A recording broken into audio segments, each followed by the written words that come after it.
Chapter 1208. 1 second. Remember, love to read divided by 5200 will provide you with exciting novels to read. Update the latest chapter on the Crown Princess's medical skills as soon as possible. The minor official of the Ministry of Justice had disappeared in a small alley. At that time, a carriage had entered that area and then stopped at the back door of Commandery Prince Qing's mansion. At that time, someone had also seen someone else appear in the alley. That night, Commandery Prince Qing's mansion was on fire and men in black invaded.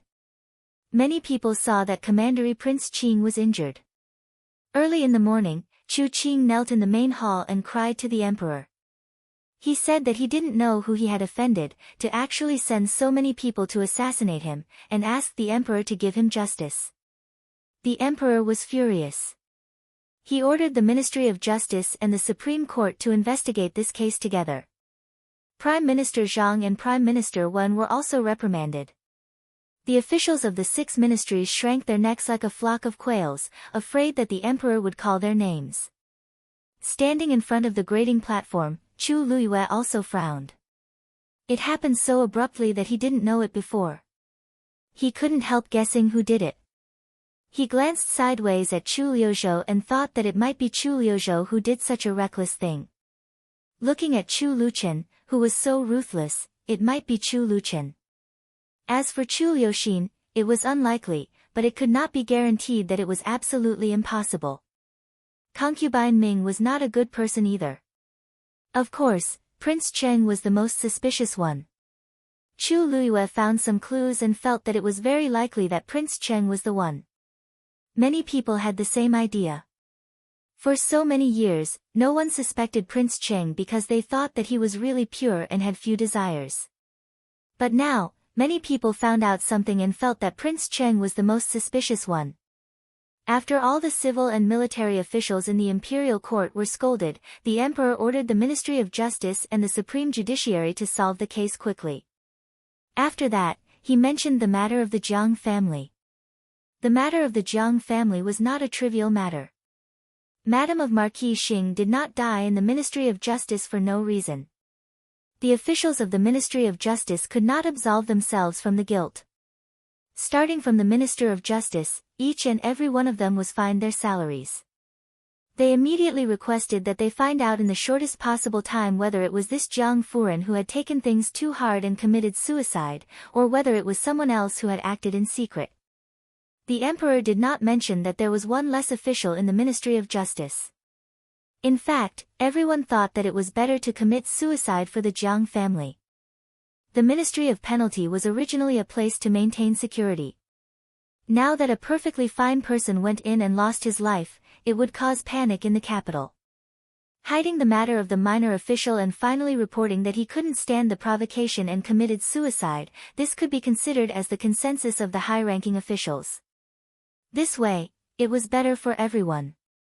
The emperor did not mention the matter of the low-ranking officials. Many people secretly breathed a sigh of relief. At least the emperor agreed with them. It was impossible to hide it from the emperor. Your Majesty, although Madame Jiang of Marquis Xing behaved improperly, she did not deserve to be sentenced to death. However, because of Princess Chen, she took things too hard and committed suicide. Princess Chen could not escape the responsibility. Your Majesty, please punish Princess Chen. Someone stood up from the ranks, knelt down in front of the emperor, and presented a book. This subject impeaches Prince Chen. As soon as he stepped forward, another imperial censor came out and took out a booklet. This official also impeaches Consort Chen. With someone taking the lead, more and more people stood up from the grating platform and presented their memorials. The eunuchs stepped forward, took the memorials one by one, and presented them to the emperor. Although these memorials were written in different words, they all meant the same thing. Princess Chen was vicious. She clearly knew that Xiao Baolin's death would bring great trouble to Madame Jiang of Marquis Xing.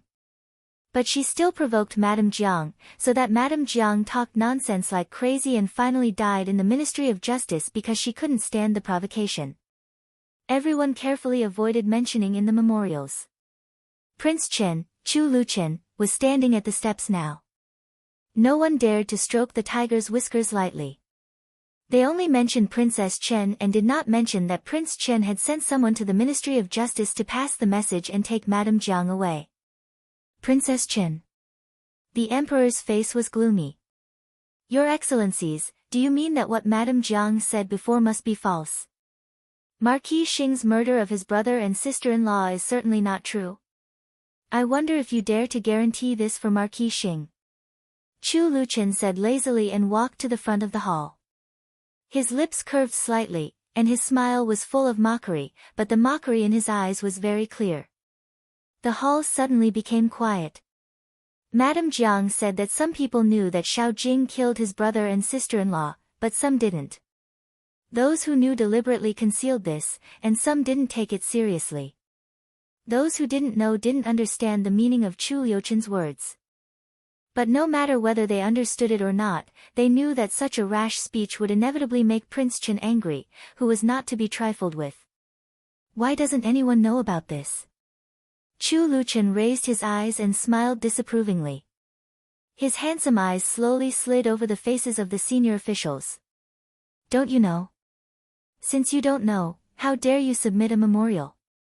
The way to be an official is not hearsay or groundless evidence. His words dealt a heavy blow to everyone, especially those who had submitted the memorials. Although these people were not senior officials, since they dared to submit memorials to complain about Princess Chen, they also thought that it would alarm Prince Chen, so they were ready to be criticized by Prince Chen. But it didn't mean that the emperor would doubt their ability to be an official. An official surnamed Shi raised his head angrily and said, Your Highness, that's what Madame Jiang said in order to drag Marquis Xing down. Does Madame Jiang hate Marquis Xing so much? Chu Luchen raised his eyebrows and interrupted Magistrate Shi's words, asking him to change the topic. Xiao Baolin's death caused Madame Jiang's temperament to change greatly, and she heard that Marquis Xing wanted to bring a mistress into the mansion. She was so angry that she wanted to drag Marquis Xing down with her. Magistrate Shi had to continue Chu Liuchen's question. Madame Jiang hates Marquis Xing so much that she wants him dead. In order to kill him, she would rather make up such a story. It can be seen that Madame Jiang hates him very much. In this case, isn't Marquis Xing also hates Madame Jiang? From this point of view, isn't Marquis Xing more likely to want Madame Jiang dead? So, Madame Jiang is indeed dead. Chu Liuchen's expression was gentle, but his eyes were as cold as ice. He fixed his eyes on Magistrate Shi and said, Of course, if this is true, Madame Jiang should die. Since Magistrate Shi has submitted this matter to the Emperor, it can be seen that you should have a deep understanding of this matter. So, Magistrate Shi, tell me, is this true or false? If it is true, Marquis Xing's behavior is beyond reproach. How will Magistrate Shi deal with it at that time? Even if Madame Jiang's words were false, Madame Jiang's actions meant that she and Xiao Jing were like fire and water. Madame Jiang wanted Xiao Jing dead, so how could Xiao Jing not have the same idea? He would definitely strike first to gain the upper hand. If this was true, it would be a bigger problem. Xiao Jing killed his brother and sister-in-law and took away his title. He couldn't deny it even if he died 100 times. This matter was investigated by Madame Jiang, who was close to Xiao Jing, and she even spread it out. Xiao Jing would definitely not let Madame Jiang go. No matter from which aspect, Madame Jiang's death might have something to do with Xiao Jing. There was silence in the main hall. Magistrate Shi's face was even flushed. He was so embarrassed that he couldn't say a word after being accused. Uncle, please investigate it. In fact, the former heir of Duke Xing and Infanta Qinghua want justice. Madame Jiang's death is deeply doubtful, and it doesn't seem to be an ordinary suicide. After that, the fire in Commandery Prince Qing's mansion happened. Is there any connection between these two things?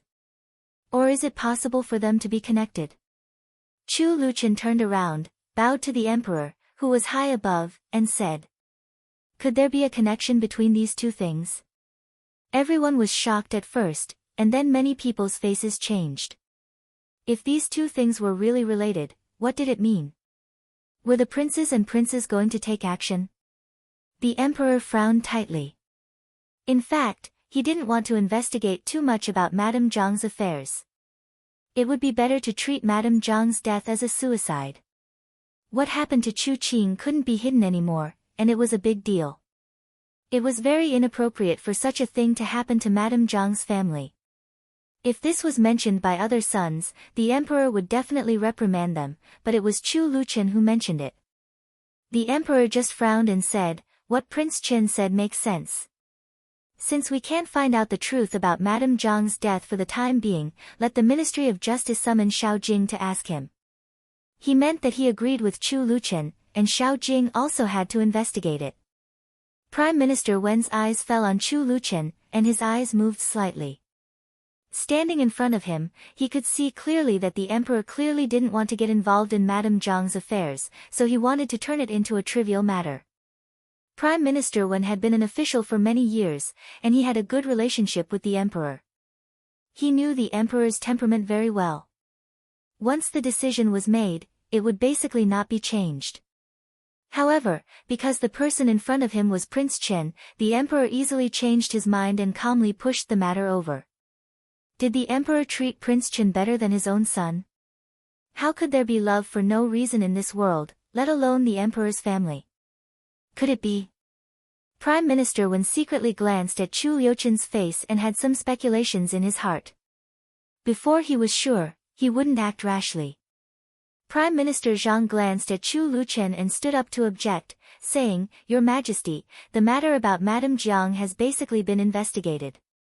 It has nothing to do with Marquis Xing.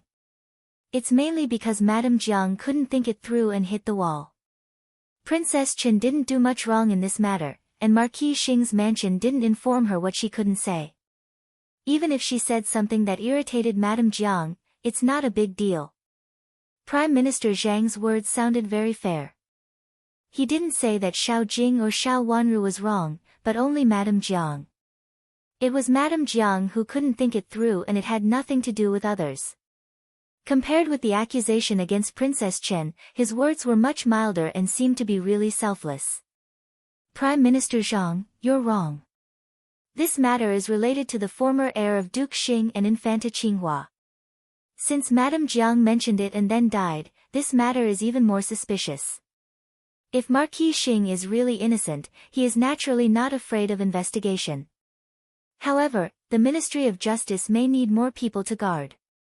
If something happens to Marquis Xing again, it will be hard to explain. At that time, I may be wrongly accused." Chu Luqian said lazily. He said it casually with a sense of evil and presumptuous. Even Prime Minister Zhang, who was astute, was a little angry at this moment. Prince Chen's words really made people dislike him. His words were so tricky that he couldn't answer for a moment. He could only turn to the emperor and let the emperor make a decision. Prime Minister Zhang understood that if he said more at this time, he might arouse the emperor's suspicion. Prince Chen was too difficult to deal with. End of this chapter. Chapter 1209. Your Majesty, please thoroughly investigate Marquis Xing. Prime Minister Wen came out from the stairs, bowed to the emperor, and said seriously. Your Majesty, please thoroughly investigate Marquis Xing. Your Majesty, please thoroughly investigate Marquis Xing. One after another, officials came out from the stairs and bowed to the emperor. If it was not true, they were not afraid of the investigation. If it was true, the consequences of this matter were too serious, and they must be severely punished. Your Majesty, this matter should indeed be investigated clearly. I'm stupid. Prime Minister Zhang said with a face full of shame. After saying this to the emperor, he bowed deeply to Chu Luqian and said, Prince Chen, I didn't pay attention to it before, so I neglected this point. Prime Minister Zhang, you're too polite. Chu Luqian smiled slightly and did not take it seriously. Father, we have to investigate Marquis Xing and Commandery Prince Qing's mansion. I remember that one of Marquis Xing's daughters has entered Commandery Prince Qing's mansion. Marquis Xing and Commandery Prince Qing are father and son-in-law. Chu Luyue came out from the stairs and said. His words reminded the officials present, and they all looked at Chu Qing with suspicion in their eyes. The relationship between the Madam of Jiang, who had an accident in Marquis Xing's mansion, and the second miss who had entered Commandery Prince Qing's mansion did not seem to be very good. It was impossible for a daughter of a concubine to have too much affection for a vicious official mother. First, the Madam of Jiang had an accident, and then it was led to Commandery Prince Qing's mansion. Was there a connection between them? Could it be that Commandery Prince Qing deliberately helped Marquis Xing in order to divert others' attention? Thinking about it in this way, it seemed possible. Chu Qing gritted his teeth secretly.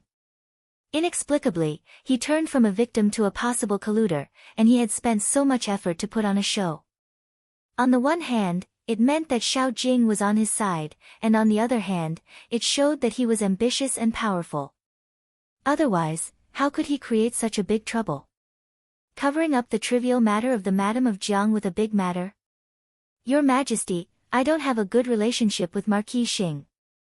After Xiao Jia, married into my mansion, she has no contact with Marquis Xing's mansion. She is just a daughter of a concubine, so it is inevitable that she is not close to the Jiang family in the past. The Jiang family is vicious and can't tolerate others, so she has raised her daughter of a concubine to be very timid and doesn't dare to see others at ordinary times. Chu Qing took a step forward and described Xiao Jia, as a poor daughter of a concubine. He also said that it was true that Xiao Jia had a bad relationship with the Jiang family. After entering his Commandery Prince Qing's mansion, she had never been to Marquis Xing's mansion, so it was impossible for her to have any relationship with Marquis Xing's mansion. Let's check it out first. The emperor fell silent for a moment and said in a cold voice. He had to make a long-term plan about this matter. He had to investigate it in secret. It was related to the former heir of Duke Xing. Others didn't know it, but he knew it. He had thought it was an accident. If it was not an accident, he really had to investigate it in order to make Xiao Jiang fair. The emperor stood up and walked inside. The eunuch shouted, "Court dismissed." All the officials had their own thoughts. After saying goodbye to each other, they walked out slowly. Chu Luqian still left late. Not only him, but Chu Luyue, Chu Liuzhou, and Chu Qing also left late. Even Prince Cheng, who came to the court today without saying anything, also walked very slowly. I heard that Uncle Cheng has a good relationship with Marquis Xing. Do you think it is possible for Marquis Xing to do such a heinous thing? Chu Liuzhou was the first to ask. He stopped, turned to Prince Cheng, and asked with a smile, but his smile was a little cold. If Prince Cheng really did something in secret, it was very likely that Prince Cheng was involved in what had happened to him before. The more Chu Liuzhou thought about it, the more annoyed he became, and the smile on his face looked very fake. He had always thought that Prince Cheng was nothing special. He wanted to study Buddhism and become a monk, but it turned out that he might have misjudged him. His mother was right. Prince Cheng was ambitious. What do you mean, Prince Zhou?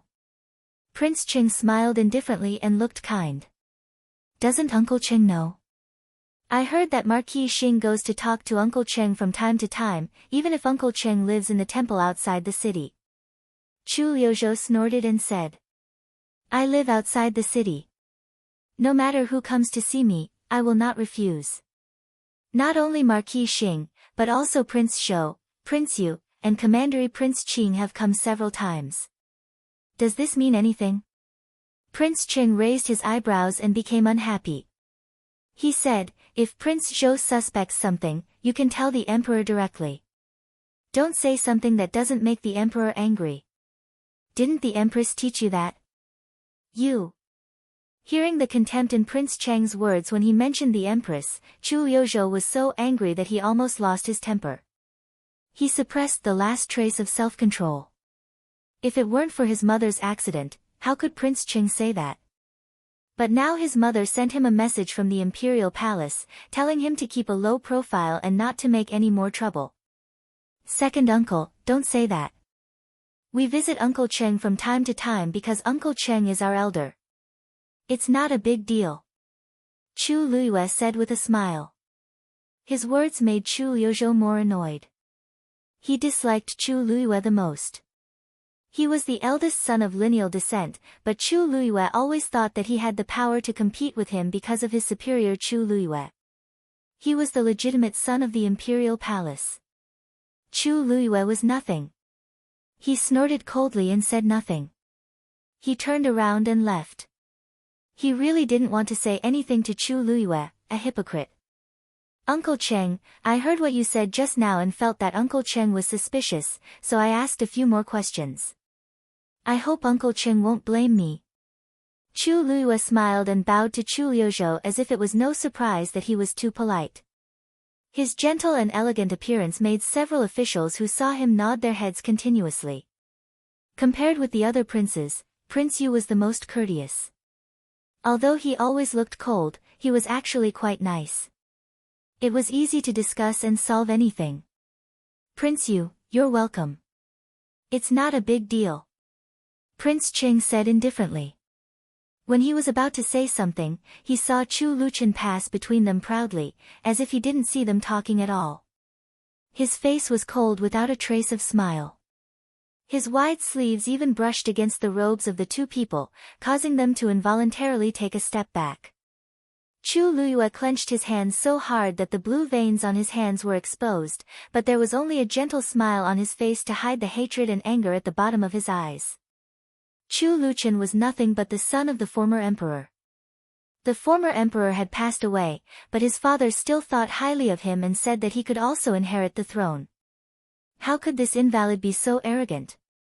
As a prince, he was not so arrogant, but Chu Luyue was so arrogant. It was unreasonable for his father to be partial. His son was ordinary, but he treated this invalid as his own son. Chu Luyue even suspected that he was not his father's son, but Chu Luchen. Although Prince Cheng was also forced to take a step back, he did not look stiff at all. His smile was a little more gentle and flexible than Chu Luyue's. It was not a stiff smile.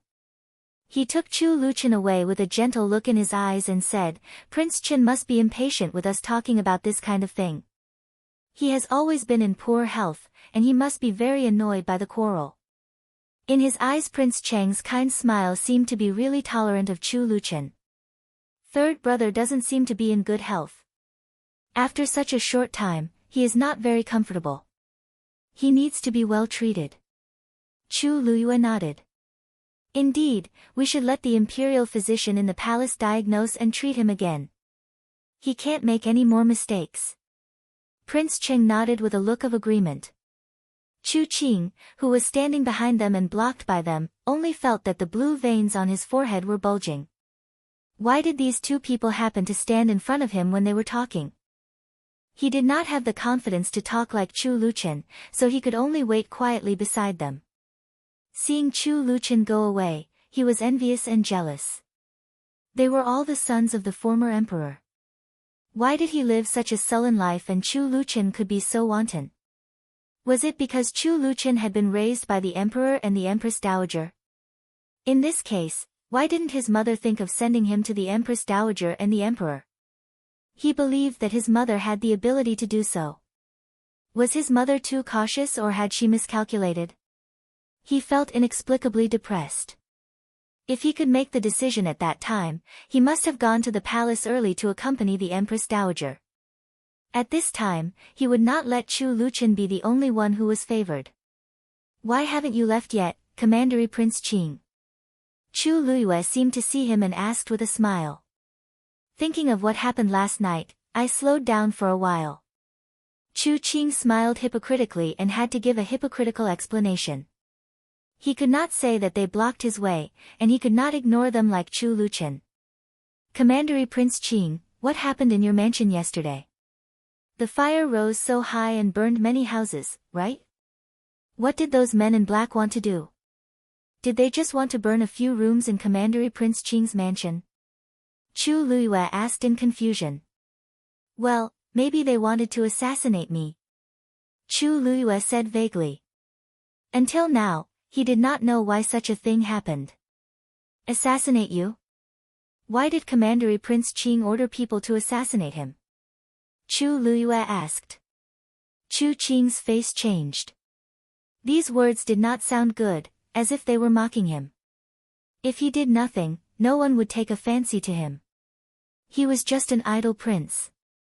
But if he did something, what did he do to provoke people to attack him? Chu Qing looked at Chu Luiyue in surprise. Could it be that the people last night were sent by Chu Luiyue? I'm just an idle prince and usually have nothing to do. I really don't know why someone would assassinate me and make such a big scene. Chu Qing said vaguely and looked at the two people opposite him calmly. These two people were the most suspicious. It was certainly not a coincidence that the two of them left him here together. He did not believe in this kind of coincidence. Why had no one stopped him in the past? Commandery Prince Qing, think about it carefully. Is there anything in your mansion that people want to spy on? If there is, you'd better present it to the emperor as soon as possible, in case something happens again. Compared with Chu Luiyue, Prince Qing really looked like an elder. After giving Chu Qing a few instructions, he left slowly. He did not mean to listen to Chu Luiyue and Chu Qing's conversation carefully, nor did he pay attention to what was going on between them. It's my fault. Commandery Prince Qing, you'd better listen to Uncle Cheng and go back to the mansion to check it carefully. Chu Luiyue said lightly and did not intend to stay any longer. Chu Qing was now the center of the storm. It was not a good thing to be too close to him, which was easy to attract others' attention. Chapter 12:10. Love to read. 5200 will provide you with wonderful novels to read. Update the latest chapter on medical skills of the Crown Princess as soon as possible. Chu Qing was inexplicably scolded, but he still didn't know what they were talking about. In the end, a trace of gloominess flashed across his eyes as he watched the two people walking away slowly, talking and laughing. Both Chu Luiyue and Prince Qing rejected him. It was obvious that he was the one who should inherit the throne the most. Why did they look down on him as if he were a beggar? One day, he would let them see who was the most honorable one, and who was the one who had the last laugh. When Chu Qing returned to the mansion, the officials of the Ministry of Justice were interrogating some servants in the mansion. The officials of the Ministry of Justice had informed him before. Seeing that the leader was Wen Shiqi, Chu Qing composed himself, walked over with a smile, and cupped his hands to him. Your Excellency Wen. Greetings, Your Highness. Wen Shiqi stood up and bowed to him. Your Excellency Wen, have you found anything? Chu Qing asked politely. In the past, he basically didn't have any contact with this kind of noble child in the capital city. Now he had such a rare opportunity to get close to him. They seemed to be looking for something. Is there anything in Commandery Prince Qing's mansion that's unsightly? Wen Shiqi pointed to the files that had been examined just now and said. The black-clad man appeared suddenly and searched every room. It was unknown whether he was looking for someone or something. Of course, he might be looking for Commandery Prince Qing. If he wanted to assassinate Commandery Prince Qing, he had to find him. Wen Shiqi didn't think it was credible. Since he had made such a big effort, he should have some knowledge of Chu Qing's whereabouts.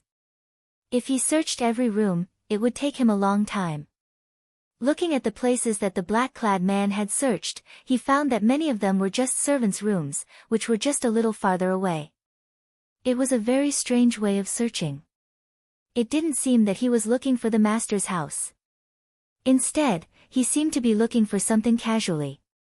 What was hidden by Chu Qing? How could it appear in a remote place? Did it have something to do with the minor official that the Ministry of Justice had lost? This prince's residence is only this small. Usually, no one comes here. The people in this residence are also simple. If there was something, they would have found it long ago. Now that they have found it, it can be seen that it is not something important, nor does it look like they are looking for something. This prince feels that they want to assassinate this prince. Chu Qing frowned and said. It was the best way to clear himself that he was assassinated. Your Highness thinks it's an assassination? Wen Shiqi raised his eyebrows and asked. There was a light brown color in his eyes, which was as light as colored glass, which made his handsome face look a little inscrutable and cold. Chu Qing couldn't figure out what Wen Shiqi meant, so he could only smile and say with uncertainty, in fact, I don't know. It's true that those people rushed into my prince's mansion. Speaking of which, I'm still confused. Could those men in black assassinate my mother and Xiao Jia, or? He would insist that this was an assassination, no matter who it was. Can I see second Miss Xiao? Wen Shiqi asked after a moment of silence. After Xiao Jia, entered Commandery Prince Qing's mansion, her identity was still unknown. Wen Shiqi didn't know how to address her for a while, so he called her by her first name. Should I ask Xiao Jia about this? Chu Qing frowned. If possible, he didn't want to get Xiao Jia involved. The matter of the Jiang family was right in front of him, and Xiao Jia, was also a great suspect. I want to ask her something. If it's convenient for you, Commandery Prince Qing, you can listen by the side, Wen Shiqi said with a smile. Well, okay. Chu Qing had to agree and waved his hand to ask someone to summon Xiao Jia, After a while, Xiao Jia, came over behind a servant girl. Looking at Xiao Jia, who was quietly lowering her head in front of him, a trace of darkness flashed across Wen Shiqi's eyes. Compared with the way she used to behave, Xiao Jia, was much more obedient. When she was in Marquis Xing's mansion, she had never been so obedient. Greetings, Your Excellency. Chu Qing asked Xiao Jia, to come forward and salute him. Xiao Jia, obediently took 2 steps forward, bowed sideways respectfully, and then stood aside with her head lowered. Second Miss Xiao, where were you yesterday? Wen Shiqi asked. The low-ranking official who was taking notes hurriedly picked up his pen. I've been in the mansion all the time and didn't even go out. Xiao Jia said in a low voice. Her voice was very soft and timid, as if she didn't even dare to raise her voice. Chu Qing glanced at her unhappily but didn't answer directly. When Wen Shiqi asked Xiao Jia, about it, it was inappropriate for him to say anything. What were you doing when the fire broke out? Wen Shiqi asked. I didn't know when the fire broke out. I was doing some needlework and was a little far away. Xiao Jia said hesitantly. Didn't you hear anything? Wen Shiqi said with a serious face. Yes, but it was not very obvious. Xiao Jia, said and looked at Chu Qing timidly, looking very uneasy. When did you know that there was an accident, second Miss Xiao? Wen Shiqi asked again. Later, when the fire broke out, someone tried to assassinate our master. I was very scared, so I hid with my servant girl. Later, our master sent someone to tell me that it was okay. Xiao Jia lowered her head. Second Miss Xiao, you have been hiding and didn't come out to see what was going on. I've never encountered that kind of situation. I was very scared, so I hid. Xiao Jia shook her head, looking frightened. Second Miss Xiao, I heard that you are helping the old princess of Commandery Prince Qing manage the backyard. Did you find anything in the past? Wen Shiqi no longer stared at Xiao Jia, and asked about the fire. He changed the topic. Xiao Jia, suddenly raised her head and said, Your Excellency, you are mistaken. I'm not in charge of the backyard. If you're not in charge of the backyard, is it Commandery Prince Qing himself? Wen Shiqi asked curiously. Xiao Jia, still wanted to say something, but she was interrupted by Chu Qing, who looked displeased. It's true that Jia, is in charge of the backyard, but she doesn't have a proper name, so please don't spread it out, Your Excellency. He meant that what Xiao Jia said just now was an excuse. It's my negligence. I thought that since Commandery Prince Qing is in charge of the affairs of the inner court, the old princess, who has been quiet for many years, would not be willing to meddle in such trivial matters. I didn't expect that second Miss Xiao's current identity is not the real mistress of the inner court. Wen Shiqi nodded in enlightenment and cupped his hands to Chu Qing to apologize. Xiao Jia's face turned red and then turned pale.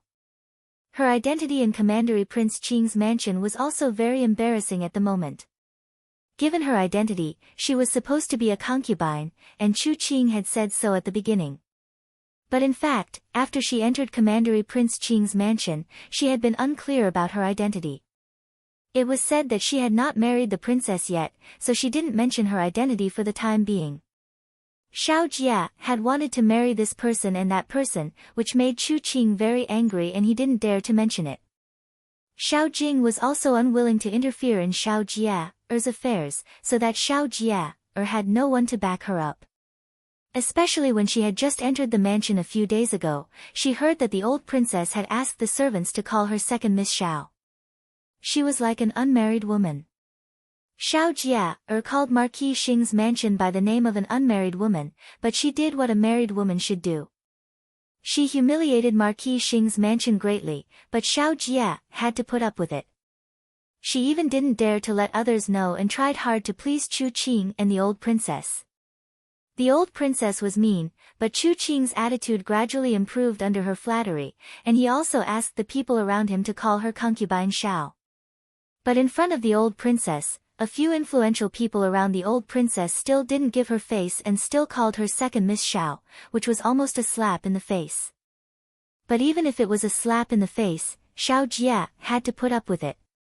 She used to think that the old princess was a quiet and peaceful person.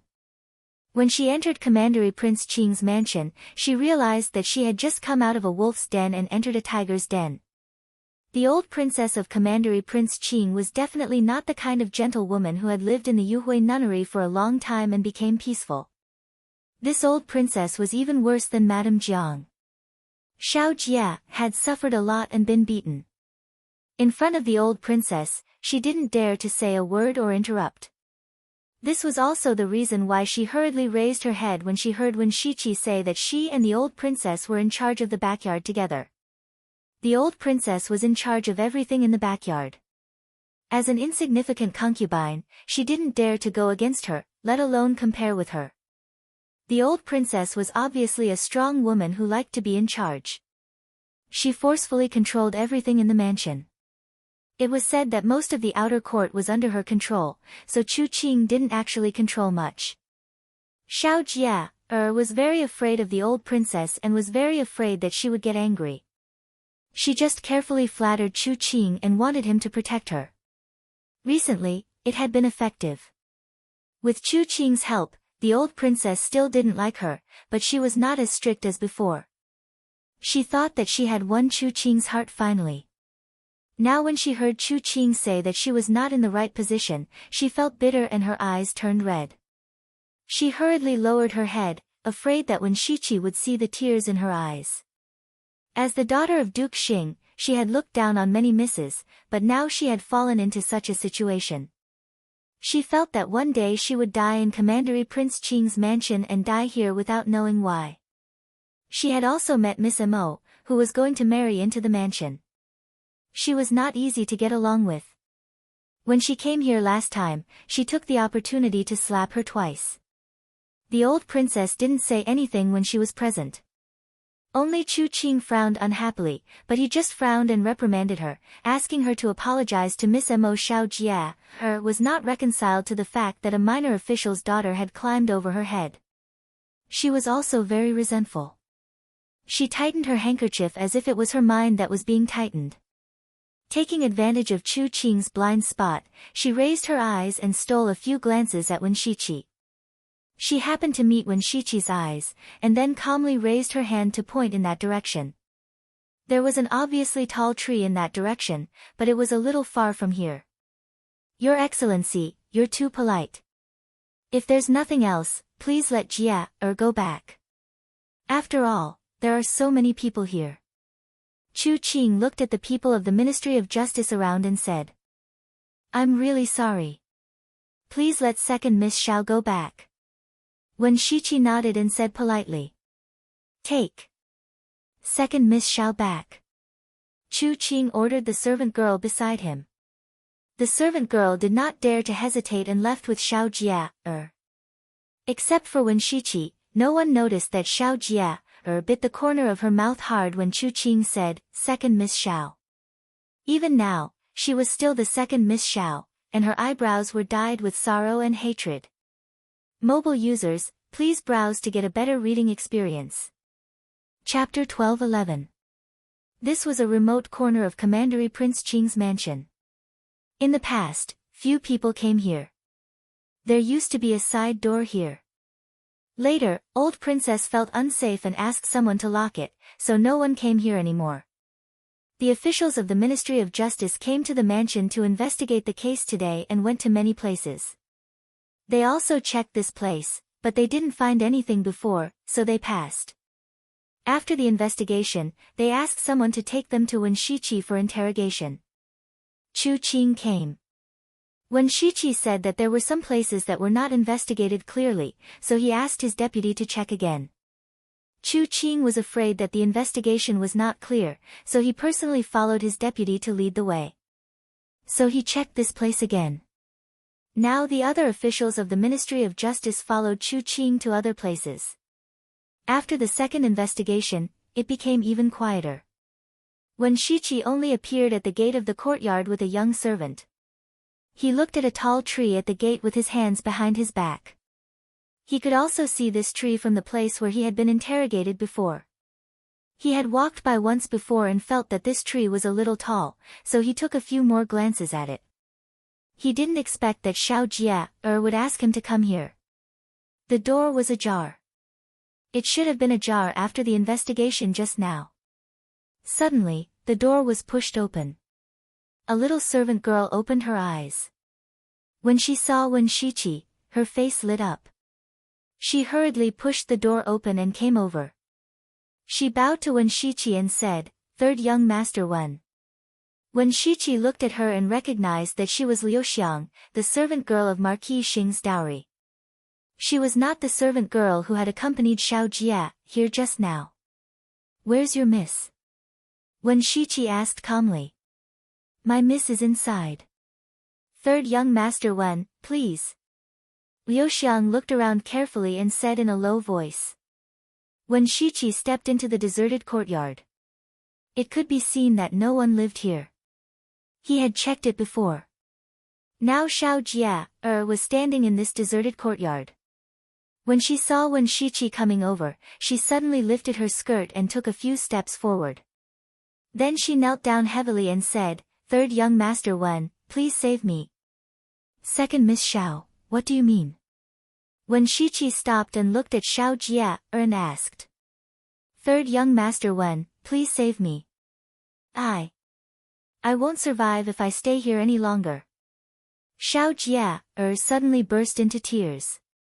She had some delusions about Chu Qing before, but after hearing Chu Qing's words just now, she made up her mind and looked at Wen Shiqi imploringly. "Second Miss Xiao, you are now Commandery Prince Qing's concubine.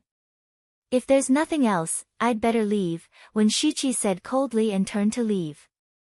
Xiao Jia didn't expect that Wen Shiqi would leave without saying anything. Feeling anxious, she hurriedly said, "Third young master Wen, I know where that person was yesterday." Wen Shiqi stopped and asked, "Do you know?" "Yes, I know. As long as you can take me out of Commandery Prince Qing's mansion, I will tell you where this person is," Xiao Jia said. Wen Shiqi glanced at Xiao Jia in silence, as if he was judging whether what she said was true. "Third young master Wen, I really saw it. A person was sent in. He is in Commandery Prince Qing's mansion. That person is now. Xiao Jia didn't continue and just looked at Wen Shiqi imploringly. "Third young master Wen, please save me. As long as you take me out, I will tell you everything I know." "You saw it?" Wen Shiqi raised his eyebrows. "Yes, I saw it. I really saw it. It's true." Xiao Jia was afraid that Wen Shiqi wouldn't believe her, so she said anxiously. Wen Shiqi took a deep look at her and said slowly in a low voice, "Second Miss Xiao, no matter for what purpose you want to leave Commandery Prince Qing's mansion, I can only say that I can't help you. Although you don't have a status in Commandery Prince Qing's mansion for the time being, you will be a concubine after all. So many things have happened in Commandery Prince Qing's mansion, and now another concubine has escaped. It will be difficult for the Ministry of Justice to explain to them, so I can't take you out. Third young master Wen, I will die if I stay here. Old princess is a vicious woman. Mo Chui, who is going to marry into Commandery Prince Qing's mansion, is also a vicious woman. They will kill me. Hearing that Wen Shiqi could not help her, Xiao Jia cried. Due to his panic, his words were incoherent and disjointed. Wen Shiqi's heart skipped a beat. Old princess doesn't treat you well. Or Commandery Prince Qing, who is going to marry into Commandery Prince Qing, doesn't treat you well. With your identity, it's normal that Commandery Prince Qing doesn't like you. Since you are a concubine, can't you bear such grievances? Wen Shiqi said slowly. It was obvious that he didn't take it seriously, as if he thought Xiao Jia's words were nonsense. Xiao Jia shook her head fiercely, and her face turned red as if she had been greatly wronged. It's not like that, third young master Wen. It's not like that. That woman is in cahoots with old princess. They are in cahoots with each other. They come from time to time, and sometimes they come very late. After they come, they discuss things. The old princess is very strict. They must be hiding something from others. Thinking of the time when she went to see old princess, she saw old princess's servants guarding outside the gate of the courtyard from a distance. They were almost on guard every 5 steps. Xiao Jia knew that she couldn't get close to them, so she deliberately kept an eye on them. Later, she saw Mo Qiui leave, and old princess even sent her out. Xiao Jia had an intuition that there was something fishy going on. Fearing that she would be discovered, she hid behind a rockery and stayed still. After Mo Qiui left, she sneaked back after a long time. After she went back, the more she thought about it, the more she felt that something was wrong. There was obviously a secret, and Mo Qiui's identity was not simple. They are in cahoots. They are in cahoots. Old princess is very polite to Miss Mo. It doesn't seem like a daughter-in-law who is going to marry into the family. It doesn't seem like. Xiao Jia said repeatedly. She looked up at Wen Shiqi and said anxiously, Third young master Wen, please save me. For the sake of the fact that we grew up together, don't let me stay here anymore. They will kill me. You want to leave? Wen Shiqi asked with an ambiguous look in his eyes. Yes, I want to leave. I can do anything as long as I can leave here. Xiao Jia nodded and said anxiously, if old princess knows that I met you in private, I will definitely die. If you want to leave, you can send a message to Marquis Xing. He is your father, and it will be better for him to speak for you in Commandery Prince Qing's mansion. Wen Shiqi thought for a while and suggested. No, it's impossible. My father won't care about me, let alone at this time. Xiao Jia said desperately. She cried so hard, but she did not dare to make a sound. She could only hold her chin hard and choke with sobs. If Marquis Xing's mansion was useful, she would have gone to them long ago. If it was the previous Duke Xing's mansion, old princess would not dare to treat her like this without her saying anything. But now it was different. Marquis Xing's mansion had fallen, and she had nowhere to turn to. She could only turn to Wen Shiqi and make a deal with him with what had happened yesterday. She believed in Wen Shiqi's character. Even if he could not help her, he would not betray her, so she dared to take the risk. If someone else from the Ministry of Justice came here today, Xiao Jia would not dare to do such a thing so boldly. This matter was related to her life, so she did not dare to be careless. Third young master Wen, no one will care about my life now. Old madam is like this, and so is my father. I heard that he has a beautiful daughter outside and wants to bring her into the mansion. With such a beautiful daughter, he can make her the daughter of lineal descent. He can send her anywhere he wants. How can he care about me, a daughter of non-lineal descent? Xiao Jia cried and fell to the ground. She only told Chu Qing about Xiao Jing. Thinking that her father made a big fuss over a daughter of non-lineal descent and was determined to make her the daughter of lineal descent, while she, a daughter in the mansion, ended up like this, Xiao Jia was full of resentment. Although she was a daughter of non-lineal descent, she was a daughter of non-lineal descent. She was even worse than her. Why was she better than her? Why? Where is your aunt? You can turn to your aunt. Wen Shiqi suggested to her. What's the use of my aunt? Even if she is smarter than other concubines, so what? She still has to please Madame of Jiang. Now that Madame of Jiang is dead, what else can she do? My father doesn't take her seriously. Even if she is dead now, my father won't take another look at her. Xiao Jia said. Thinking of her concubine, she couldn't stop crying. Her concubine had advised her not to listen to Xiao Yanru and not to marry into Commandery Prince Qing's mansion. Commandery Prince Qing didn't look like a good man, especially after that, he seemed to be unwilling to marry her. However, at that time, she thought that Commandery Prince Qing was a good match and wanted to marry into his mansion wholeheartedly. Later, because of the matter of Prince Cheng, she had other thoughts. Now when she thought about it, she realized that it was her father who had these thoughts. She was originally a victim, but now she had become a fickle woman. She just went with the flow. Why should she be blamed for all the things? The reason why everyone in Commandery Prince Qing's mansion looked down on her was because of what she had done before. In fact, you still have a choice. Wen Shiqi said hesitantly. Please show me the way, third young master Wen. Hearing Wen Shiqi's words, Xiao Jia knew that he had a way. Overjoyed, she wiped away her tears, kowtowed to Wen Shiqi 3 times and said, Third young master Wen, please show me the way. Now. I'm at my wit's end. She thought for a long time, but couldn't find anyone who could help her. Unexpectedly, Wen Shiqi found someone for her in a short time. How could she not be happy? Wen Shiqi fell silent and looked at Xiao Jia, with his glass-like eyes, which made her feel frightened.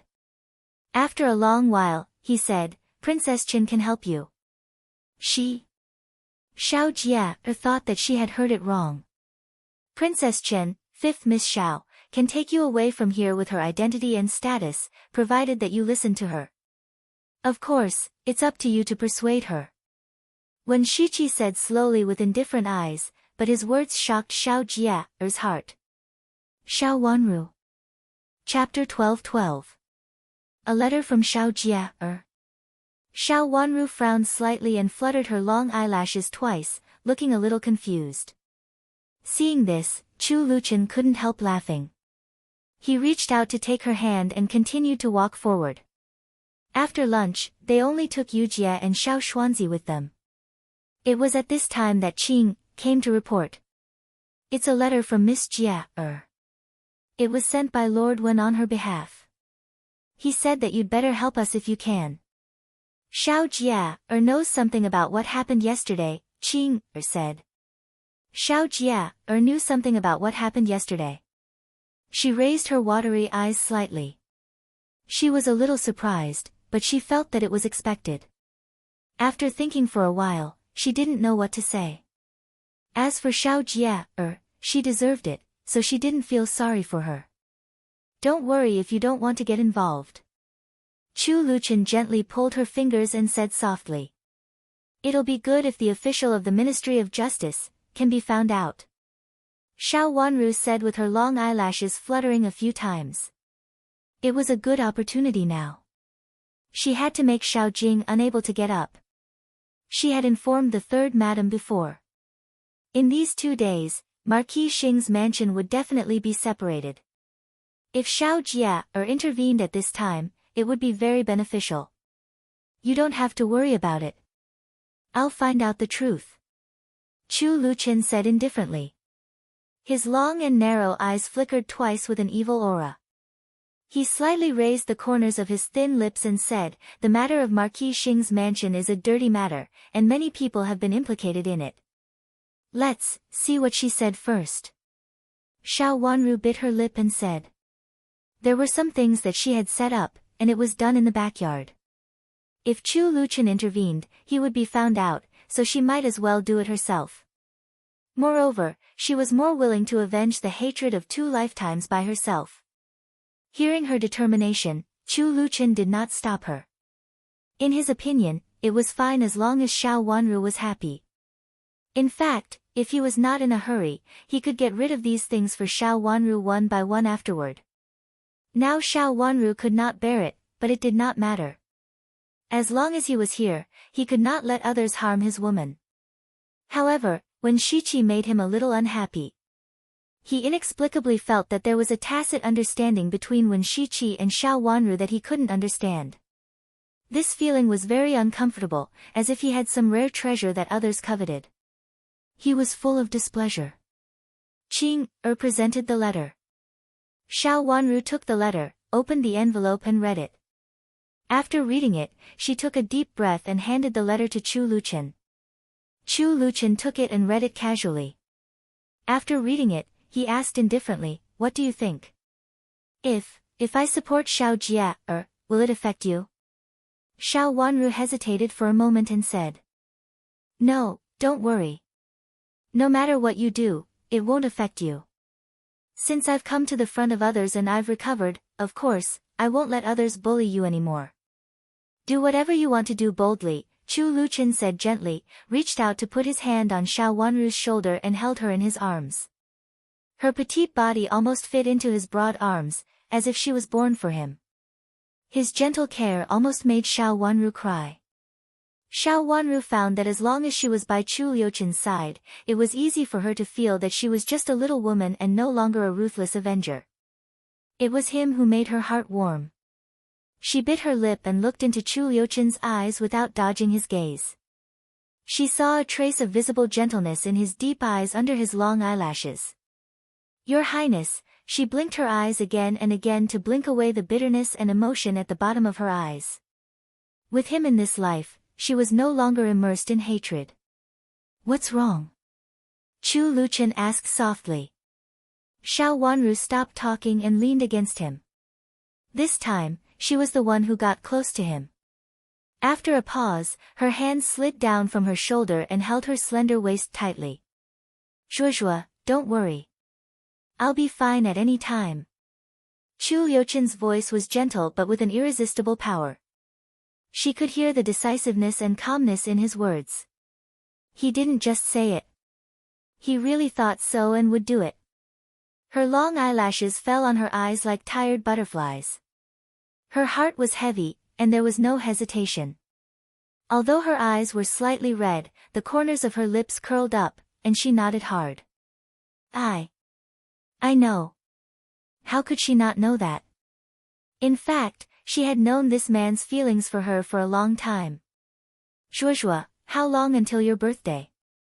It's not good to wait like this." The next moment, when she heard these words clearly, all her efforts were broken. Xiao Wanru suddenly pushed Chu Liuchen's arms away and gave him a coquettish look. How could he say such a thing at this time? Her face turned red. "Zhuozhuo, what I said is true."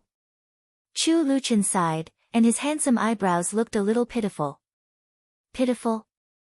Xiao Wanru felt that she must be crazy to think that Chu Luchen was pitiful.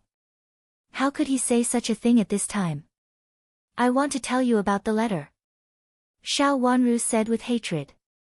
She pulled the letter from Chu Liuchen's hand and walked to the pavilion on the side. Okay. Just say it." Chu Liuchen's doting voice came from behind, making Xiao Wanru's face turn red again. She stopped subconsciously. When Chu Luchen stepped forward to hold her hand, she pinched him hard. "Zhuozhuo, you want to kill your husband." Chu Luchen looked at Xiao Wanru with a sad face and felt aggrieved. Was he really the Prince Chen who took every conceivable possibility into account? Xiao Wanru bit her lip and glared at him with hatred, but she did not know that she was not fierce at all at the moment. Her watery eyes were full of shyness and anger, which made Chu Liuchen's eyes more gentle. The two of them sat down in the pavilion. Xiao Wanru squinted at Chu Luchen and saw that he was still looking at her with a smile. His handsome eyebrows and eyes made her heart beat wildly, so she simply turned around and did not look at him. After being interrupted by him, the depression in her heart because of Xiao Jia also dissipated a lot. When she read it again, she didn't feel as depressed and annoyed as before. Xiao Jia didn't hide anything in the letter. She talked about what happened last night. She said that she saw a person being thrown into an empty yard in the mansion at that time. After that, the person who was thrown in disappeared. She happened to see this scene. After that, she saw a fire and a man in black sneak in. She didn't dare to look at him and immediately hid back. After that, old princess asked someone to check the whole prince's mansion. She also checked it several times. In the end, the matter stopped. She should have found the person, but Xiao Jia said that she didn't know where the person was now. She asked Xiao Wanru for help with this news. She didn't ask for much, as long as she could go back to Marquis Xing's mansion to stay for a few days. As for the rest, she would find a way by herself. Xiao Jia told Xiao Wanru what she knew first, which meant that she sincerely wanted Xiao Wanru's help. Xiao Jia didn't do this in the past. Holding the letter, she raised her watery eyes slightly. When had Xiao Jia been so smart? She knew that if she didn't write these things in front, she would never help her. The relationship between the two of them had been like fire and water, so how could Xiao Wanru help her? At the moment, she felt that it didn't matter to help her. Wen Shiqi also felt very strange. He actually knew her character so well. If he knew that Xiao Jia wrote in this way, he would help her. Of course, it was not only because Xiao Jia wrote a good letter, but also because it was good for her. She raised the corners of her mouth silently. She couldn't understand Wen Shiqi's behavior. These things were also what Wen Shiqi wanted to know. However, it was not difficult for him to get information from Xiao Jia. Why did he drag her into this? Wen Shiqi is a little arrogant in the Ministry of Justice. How could he meddle in this kind of business? Chu Luqian snorted coldly, took the letter from her hand unhappily, threw it on the stone table, and said lazily. Maybe it's because of Xiao Jia. Xiao Wanru said, the children of the two families grew up together. Xiao Jia and Wen Shiqi also grew up together. When did Wen Shiqi become so close to his childhood sweetheart? Chu Luqian said disapprovingly and blinked his long eyelashes twice unhappily. His words were really sour. Xiao Wanru burst into laughter, reached out to pull his sleeve, and said, well, it has nothing to do with me. No matter whether third young master Wen helps Xiao Jia, or has other intentions, it is not necessarily because of me. I don't have a childhood sweetheart relationship with him. Her words made Chu Luqian feel relieved and very happy. However, he still showed a reluctant expression and said, it's good that you can think in this way. Wen Shiqi's mind is hard to guess. You should stay away from him in the future. Okay, I will definitely stay away from him. What about this letter? Xiao Wanru pointed to the letter on the table and asked with a smile. Her gentle and delicate eyes made Chu Luqian feel sweet in his heart. He had never been a man of rules. Thinking of this, he reached out and pulled Xiao Wanru into his arms. He lowered his head, kissed her delicate cherry lips gently, and then whispered in her ear, it's up to you. Yujia and Xiao Xuanzi looked straight at the corner of the ground in front of them, pretending that they didn't exist. Only the smiles in their eyes showed that they had seen this scene clearly. It was good for the master and the princess to be intimate. At least in this mansion, people would feel warm. Xiao Wanru blushed and hurriedly pushed him. Her waist was loosened and she almost fell out. She was startled and cried in a low voice. When she was about to fall to the ground, her waist was pulled heavily again and she fell into Chu Liuqian's arms again. Accompanied by Chu Liuqian's pleasant laughter, the chest she leaned against made a slight vibration, which made Xiao Wanru more clearly realize that she had been molested. Where was the evil and cruel Crown Prince Nangong? Why did Chu Luqian look like this at the moment? It was completely different from the impression he gave her in the last life. Her pink cheeks seemed to be smeared with the best rouge, and her eyes were gentle and shimmering. She stared coquettishly at the handsome face in front of her again with a little embarrassment. Could this person get better? Could he still be a quiet Prince Chen? Chapter 12-13. Chu Luqian looked down at Xiao Wanru and saw that there were two faint blushes on her snow-white tender face. Not only her face, but also her ears and neck had a faint blush. Her cherry lips became more and more beautiful, as if they were seductive and moist. They reflected her delicate little face and made her look indescribably charming. His heart involuntarily raced. He lowered his head and kissed her again on the corner of her soft lips. Xiao Wanru was in a daze. She felt as if her whole body was burning. Her whole body was burning hot like a prawn in a pot. She wanted to escape, but her delicate body was held tightly by him. His hands were so strong as if he was going to break her slender waist. Her nostrils were filled with his breath, making her completely immersed in his heavy breath. Xiao Wanru was forced to raise her head and let him do whatever he wanted. Finally, Chu Luchen couldn't stand it anymore. The person in his arms seemed to be tailor-made for him. No matter what she was, she fit him. He held Xiao Wanru tightly in his arms and calmed down his rapid breath. The person in his arms was petite and gentle. He could feel that her breath was not calm. She lay in his arms and didn't dare to raise her head until now. Chu Luchen couldn't help but burst into laughter.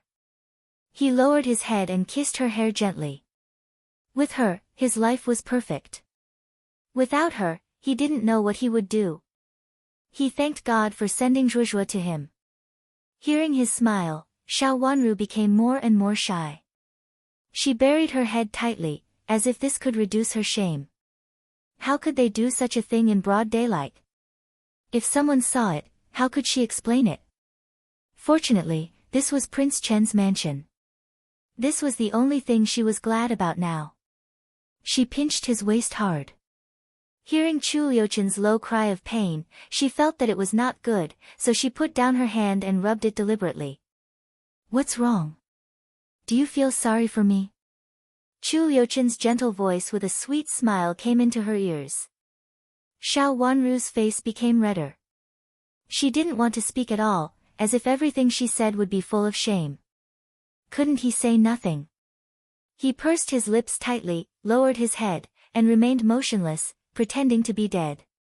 Xiao Wanru was so scared that she exclaimed in a low voice and subconsciously reached out to hold Chu Luchen. "Since Zhuozhuo doesn't want to see anyone, I'll take you back." Chu Liuchen's low and hoarse laughter sounded in her ears, which was different from the usual clear and bright aura, which inexplicably made her more and more shy. She twisted her body and whispered, "Put me down." "Why are you putting it down?" Chu Luchen walked back with Xiao Wanru in his arms. Xiao Xuanzi and Yujia looked at each other with a smile and hurriedly followed him, but did not dare to make a sound. Everyone could see that the princess was angry out of shame. You still don't put me down. What if someone sees us?" Sensing that he continued to move forward, Xiao Wanru was really anxious and twisted her body more and more. As a young lady of an aristocratic family, she naturally couldn't do such an outrageous thing. Even if she wasn't the kind of person who followed the rules since she was young, she still felt ashamed to see others at this time. This was too outrageous. "I'm holding my princess. Do I need to be afraid of being seen?" Chu Luchen said indifferently with the corners of his mouth slightly raised. The girl in his arms was too light, so light that he felt pity for her. "Someone will see us." Xiao Wanru was very anxious. Although Prince Chen's mansion was very strict, it couldn't guarantee that there were no spies sent by other mansions. "So what? No one can stop me." Chu Liuchen's voice was gentle with a bit of domineering momentum. This kind of momentum strangely calmed Xiao Wanru's restless heart. She bit her lip. They had walked for a while. Since he wouldn't let her go, it was useless for her to struggle. Her strength was not at the same level as Chu Liuchen's at all. No matter how hard she struggled, she would just be a joke to others. After figuring this out, Xiao Wanru immediately stopped moving. Sensing Xiao Wanru's meekness, the smile on Chu Liuchen's face became more gentle. He held the person in his arms tightly and relaxed his hands. She was his most precious treasure, his only treasure, and also the only woman he pursued. He could do anything for her. Only she was his only salvation. She saved his heart, which had been immersed in eternal darkness. Xiao Jia waited for Xiao Wanru's news. In fact, she didn't have much confidence. Xiao Jia would never have told her what she knew in the past. It was too stupid. Since others knew it, how could they come to save her? It was too stupid. She even suspected that when Shichi deliberately wanted her news, so he pretended to ask her to write such a letter. He said that he wanted to give it to Xiao Wanru, but in fact, he wanted to read it himself. After all, he also wanted to know the news in the letter. But she had to do as he said. Now she had no way out. After thinking about it carefully, there was indeed only Xiao Wanru. She didn't get along well with Xiao Wanru. She had listened to the words of the Madam of Duke Jiang, Xiao Yenru, and old Madam more than once and harmed Xiao Wanru. Thinking of Xiao Wanru, she felt inexplicably guilty. Since when Shichi said so, she didn't dare to disobey him. After sending the letter, she had been restlessly walking around in the courtyard. The courtyard she lived in was not far from the empty courtyard before. Old Madam didn't want her to be too close to Chu Qing, which was also the most important reason why it was convenient for her to go to the empty courtyard before. Now Xiao Jia had told the secret she knew, but there was no news from Xiao Wanru for a long time. Xiao Jia was as anxious as an ant on a hot pot and had been pacing around several times. She sent Liu Xiang out to see if there was any news from Xiao Wanru outside. For a moment, she thought that if Chu Qing and old Madam knew what she said, they would definitely not spare her life. Her life could be said to be in Xiao Wanru's hands now, but why hadn't she come to save her? When Shichi had repeatedly said that Princess Chen would come to save her and told her not to act rashly, but she couldn't calm down. Thinking of Xiao Wanru, she felt guilty. She was really afraid that Xiao Wanru would ignore her. Concubine, the prince is here. The door was slammed open, and Liu Xiang ran in with a face as pale as snow, sweating profusely. She had entered Commandery Prince Qing's mansion with Xiao Jia and lived a cautious life in the mansion, which was even worse than that in Marquis Xing's mansion. Prince is here. Xiao Jia said with a trembling voice, with the teacup in her hand falling heavily to the ground. I don't know. Prince brought a few people here. I saw them from a distance, so I came to report to you immediately, Liuda also said in a trembling voice. Neither the master nor the servant were courageous, and neither were they very smart. Like her master, Liu Xiang was also mean. She tried hard to curry favor with those who were inferior to her, and she tried hard to be mean to those who were inferior to her. It seemed that she wanted to take revenge for the humiliation others had inflicted on them. Then what should we do? Xiao Jia said with trembling hands. She was in a panic and her mind was in a mess. She didn't know what to do now. Had she been exposed and old Madam asked Chu Qing to kill her? She was about to be killed and thrown into the mass grave. Thinking of this, she felt terrible. She collapsed on the chair and couldn't stand up. Concubine consort, you can be assured, nothing will happen. His Highness has always liked you, nothing will happen. Liu Xiang comforted her with a pale face. Even if she said these words, neither of them would believe her. Chu Qing treated Xiao Jia well now, but he was just good to her. In the face of old Madam's dilemma, Chu Qing didn't say a word. He just stood behind his mother and never treated Xiao Jia well. Liu Xiang. What should we do? What should we do? Xiao Jia was at a loss and her eyes turned red with anxiety. She was really afraid that the matter between her and Wen Shiqi would be exposed. If the matter between her and Wen Shiqi was discovered, she would definitely die. She didn't want to die like this. She was still young. How could she die at such a young age? She didn't want to die. She suddenly stood up and subconsciously wanted to run back. She didn't want to see Chu Qing. Liu Xiang said I fell asleep and I'm not feeling well.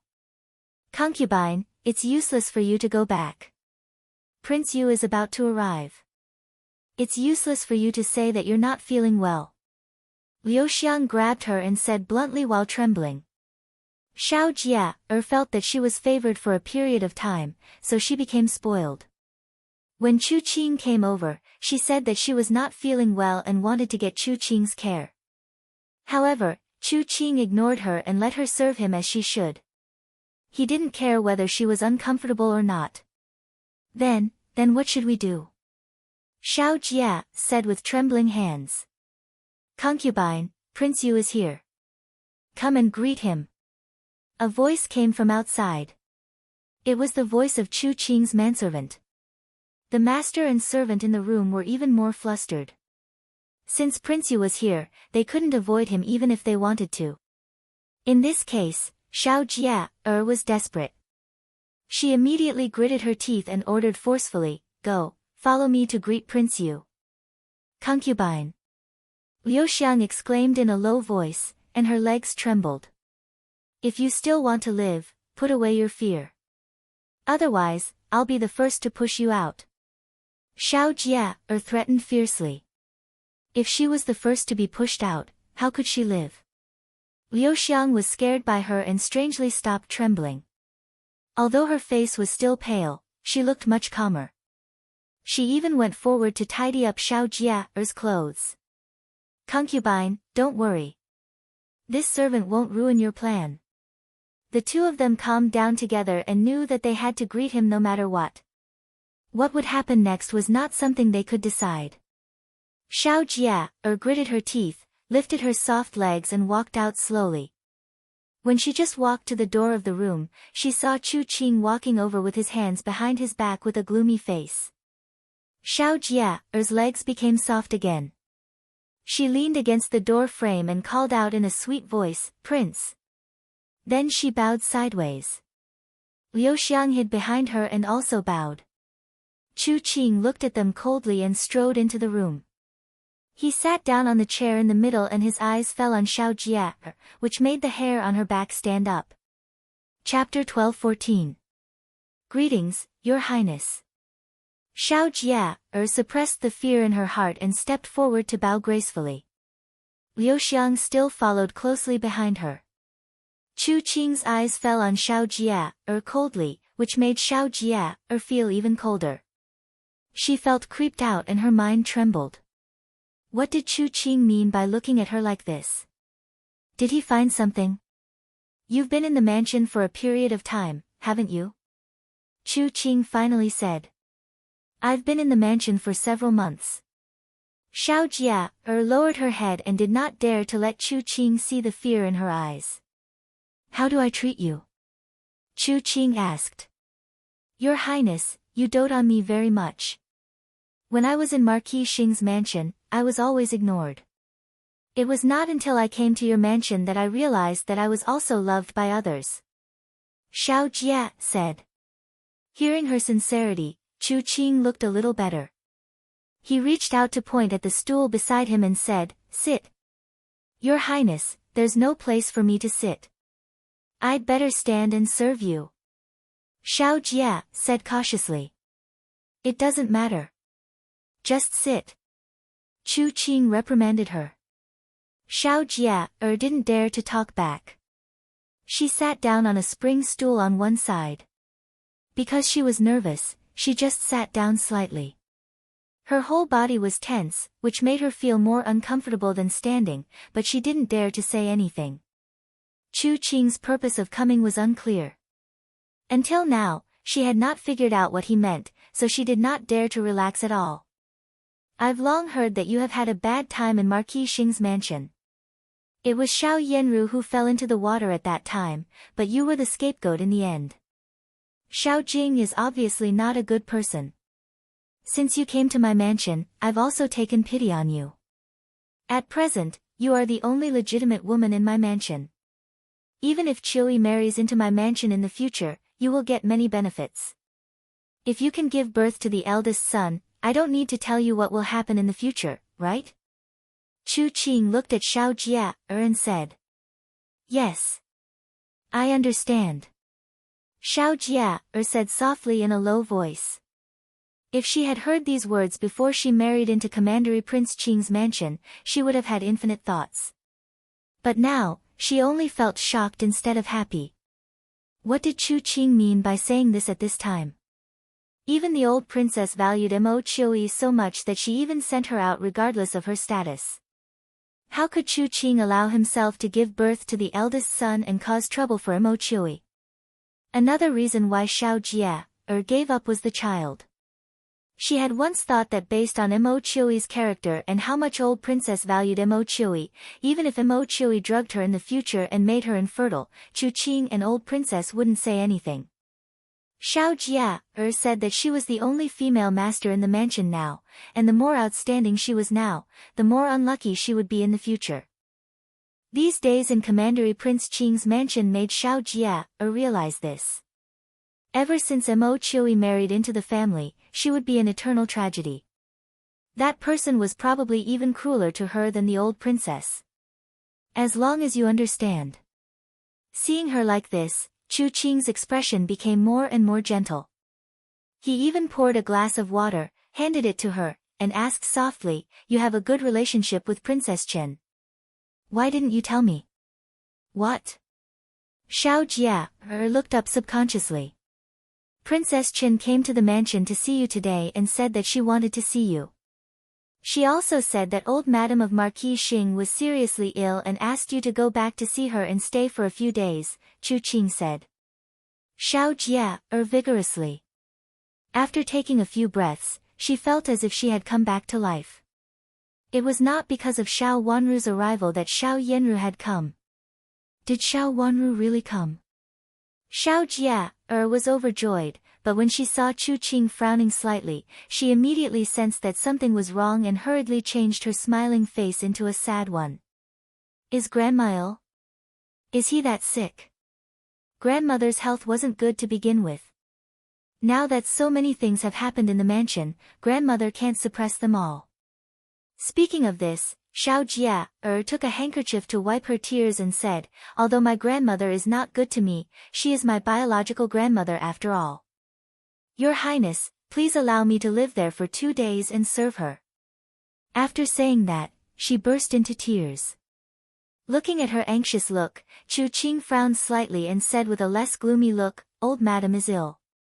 As her granddaughter, you naturally have to go and see her." Speaking of this, he paused for a moment and looked at Xiao Jia. "Didn't you get along with Princess Chen before? Why did Princess Chen go there in person for you?" Everyone knew that Princess Chen was not liked by the people of Marquis Xing's mansion. In particular, the relationship between the second branch of Marquis Xing's mansion and the first branch was not good. Although Xiao Jia was not Madame Zhang's biological daughter, she was the daughter of the second branch after all, so she should not have a good relationship with Xiao Wanru. It's true that my relationship with Princess Chen was not very good in the past, but, after all, we are sisters of the same mansion. Moreover, Madame Jiang and Big Sister treated you the worst. I'm just a concubine and can't make any decisions. I just follow others to do things. Fifth sister, you have always been kind, so you should know my suffering and situation." Xiao Jia pulled her handkerchief and muttered. In other words, when Xiao Jia was in Marquis Xing's mansion, she did not really fall out with Xiao Wanru, nor did she treat Xiao Wanru harshly. It was Madame Jiang and Xiao Yanru who plotted against Xiao Wanru, and it had nothing to do with Xiao Jia. Even if Xiao Jia was not close to Xiao Wanru in the mansion at that time, Xiao Wanru would understand her helplessness as a daughter of a concubine. "Have you been following Xiao Yanru at that time?" Chu Qing thought for a while and asked. "Back then, I followed Big Sister and did some things to hurt fifth younger sister for Big Sister, but they were not big things. At that time, I had no choice but to do many things. I felt very apologetic. Sometimes, I would secretly send someone to pass a message to fifth younger sister." Xiao Jia kept calling her fifth sister and tried her best to get close to Xiao Wanru. This was the only straw she could grasp now, so she had to hold on to it tightly. "You have a good relationship with Princess Chen? I've never heard you mention it before. Since it's really good, you should walk around more in the future. Come with me to Lady Mother's place." Chu Qing was relieved. With a gentle look, he stood up and took Xiao Jia's hand. Let's go. I'll go with you. Xiao Jia was flattered and stood up. This was the treatment she had never received since she entered Commandery Prince Qing's mansion. She followed Chu Qing to old princess's yard anxiously. As soon as she arrived at the door of the main room, she heard the sound of laughter inside. It was old princess's voice. It sounded soft, not like the woman who was too strong and usual. The curtain was raised high by a maid. Chu Qing pulled Xiao Jia into the room. The two people who were talking turned around and looked at them. Chu Qing seemed to have just realized that he was pulling. Feeling that Xiao Jia's hand was inappropriate, she put it down and stepped forward with a smile. Princess Chen, Jia is here. His intimate voice made Xiao Jia look at him in disbelief. Was the gentle and elegant Chu Qing in front of her really the Chu Qing she knew? It was the first time for Xiao Wanru to see old princess of Commandery Prince Qing sitting in the hall. Today, she came to keep her promise to take Xiao Jia away and meet this old princess of Commandery Prince Qing by the way. It was said that this old princess was also a favored concubine who could summon wind and rain when she was in the imperial palace. She almost pushed the former empress off the throne. If the former empress hadn't died early, it was uncertain whether the former empress could have been the empress. After being locked up in the Yuhui nunnery, such a woman had been very quiet. After being released, it showed that she was used to living a quiet life and was unwilling to appear in front of others. She had just been living in the Buddha hall in the mansion. At first, people also sent invitations to Commandery Prince Qing's mansion. After being rejected again and again, they stopped sending invitations. This mysterious old princess had been living in Commandery Prince Qing's mansion and had never appeared in front of others. At this time, it was the first time for Xiao Wanru to see this old princess. She looked a little older than the women of the same age in the imperial palace. She was at least 10 years older than them. Maybe it was because she had lived a hard life in the Yuhui nunnery before. Different from the old madams of other mansions who liked to wear colorful clothes, her clothes looked much simpler and didn't have superfluous and complicated lace. There was a string of Buddha beads in her hand, and there was also a faint Buddhist incense in the room. It seemed that this old princess had just come back from the Buddha hall.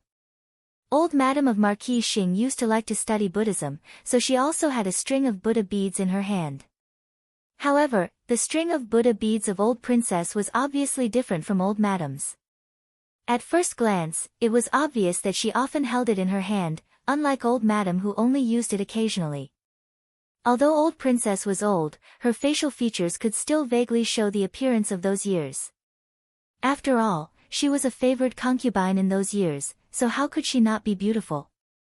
When Xiao Wanru came in, old princess gently invited her to sit down. After asking her about her purpose, she asked someone to summon Chu Qing and ask him to bring Xiao Jia here.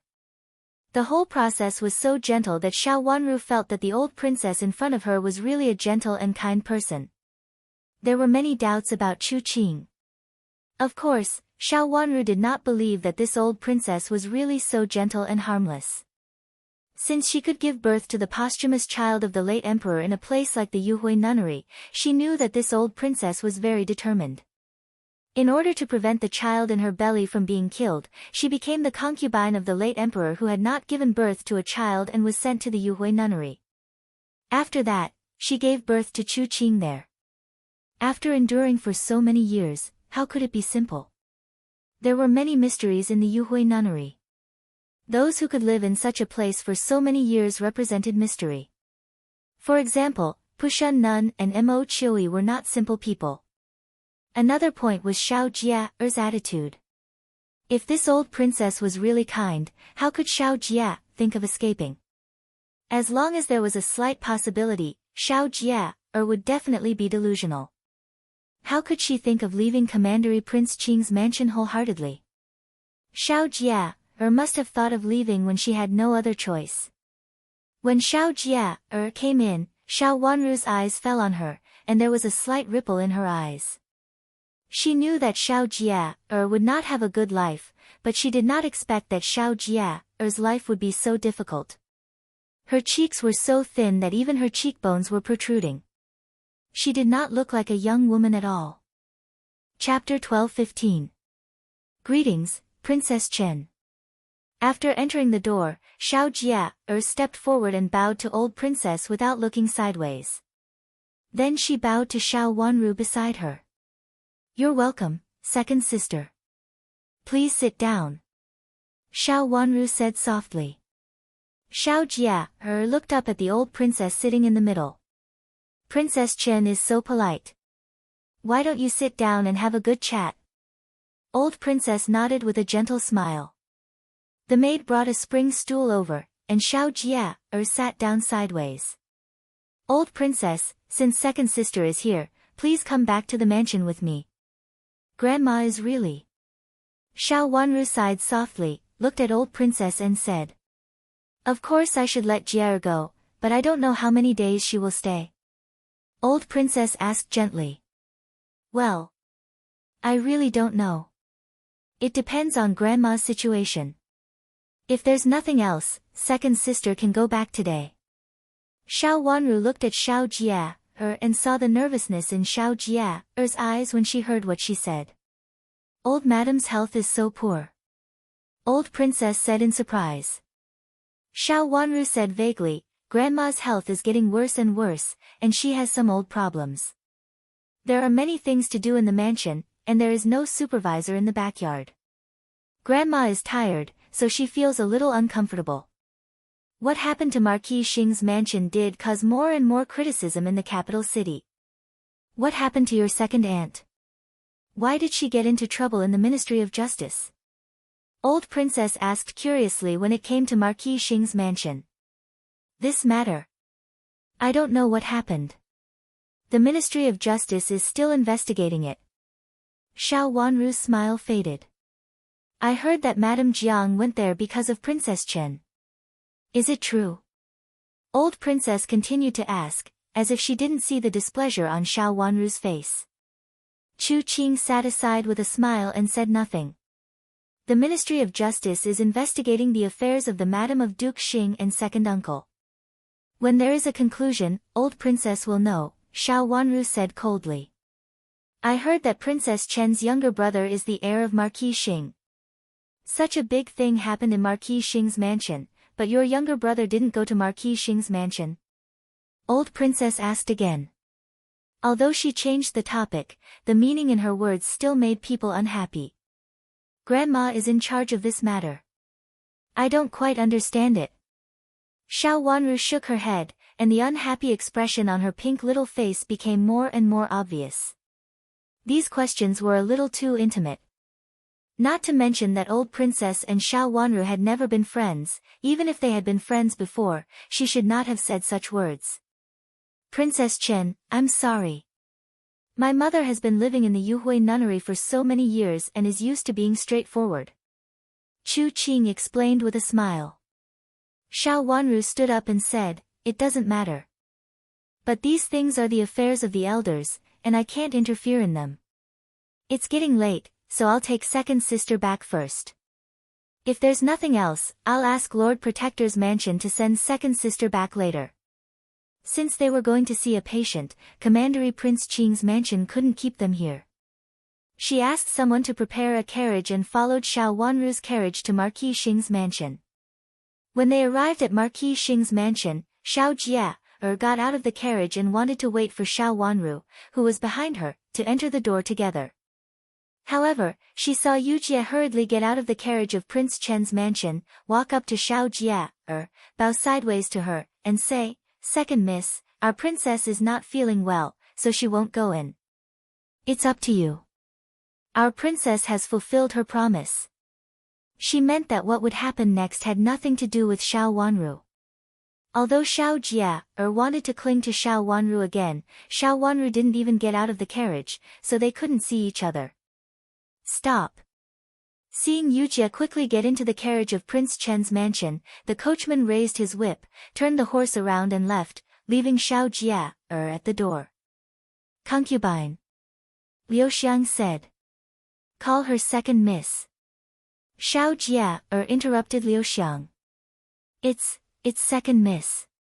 Liu Xiang hurriedly changed the way she addressed Xiao Jia, In order to comply with old princess's order in Commandery Prince Qing's mansion, she sometimes called Xiao Jia, second Mississippi. It was not difficult for her to change the way she addressed Xiao Jia, Zhao Shiran, who was at the door, got the news and hurriedly came out. When he saw only Xiao Jia, he was stunned. First sister-in-law. Xiao Jia, stepped forward and bowed. Second sister, why are you here? Where is fifth sister? Zhao Shiran looked out and asked in surprise. The servant at the gate of the mansion reported that Princess Chen had come, but didn't say that Xiao Jia had returned to the mansion. Since Xiao Jia, entered Commandery Prince Qing's mansion, she had lost contact with the people in the mansion. Zhao Shiran didn't expect that she would come here at this juncture. Judging from Xiao Jia's appearance, it was obvious that she didn't live a good life in Commandery Prince Qing's mansion. Fifth sister left after sending me here. Xiao Jia stood up straight and said. How could she leave? Grandma happened to have something to talk to her about. Zhao Shiran stamped his feet hard and said anxiously. Now the mansion was in a mess. His father-in-law had been taken away by the people of the Ministry of Justice. Old Madam was anxious and wanted him to find Xiao Wanru, but he was too ashamed to do so. Hearing that Princess Chen had come, he hurried over, only to find that she had left again. It was hard to explain it to Old Madam. How is Grandma? Xiao Jia asked. Grandma is in good health. Wait for me. I'll go after fifth sister. Zhao Shiran was not in the mood to pay attention to Xiao Jia. He turned around and was about to order someone to prepare a carriage to chase after fifth sister. However, Xiao Jia grabbed his sleeve and said, First sister-in-law, fifth sister is a smart person. What can you do even if you go after her now? Don't tell me you can really get fifth sister back. But I have to go after her. Since fifth sister is here, how can she not enter the mansion? Zhao Shiran had a headache because of old madam's quarrel and wanted to chase after Xiao Wanru wholeheartedly. First sister-in-law, don't worry. I'll go with you to see fifth sister next time. It'll be easier for us to talk when we go together. Xiao Jia held Zhao Shiran's sleeve and refused to let go. Her words were polite. Zhao Shiran was embarrassed to go to Prince Chen's mansion. Hearing Xiao Jia's words, he breathed a sigh of relief and nodded repeatedly. Okay, next time you go with me. Second sister, you don't know how anxious Grandma is. Now only fifth sister can solve this problem. Zhao Shiran said with a headache. Up to now, no one had expected that things would turn out like this. Madam of Duke Xing had been taken away, and then Madam of Duke Xing died. Now it was Xiao Jing. Xiao Jing was Marquis Xing and the head of the mansion. Old Madam was so anxious that she slapped Zhao Shiran twice and asked her to find a way. But what could she do? Although she was smart, she was a woman of the inner courtyard after all. She knew that Old Madam wanted to force her to ask her father for help to settle this matter, but it was useless to ask her father. Her father sent a message telling her to stay out of this matter. What Xiao Jing might do might implicate the whole Marquis Xing's mansion. She couldn't do anything about her father, so she turned her attention to Xiao Wanru. In the whole Marquis Xing's mansion, only Xiao Wanru had the status to speak for Xiao Jing. But Xiao Wanru ignored her. Zhao Shiran couldn't do anything about it. This was also the reason why she hurried out to welcome Xiao Wanru when she heard that she had arrived at the gate of the mansion. She didn't expect that it was not Xiao Wanru but the useless Xiao Jia. Now she could only bring Xiao Jia in. She could take Xiao Jia in. After entering the main room, Old Madam got the news and got up happily, waiting for Xiao Wanru to come in. This time, no matter what, she had to ask Xiao Wanru to save Marquis Xing's mansion and her son. She even made up her mind to kneel down to Xiao Wanru.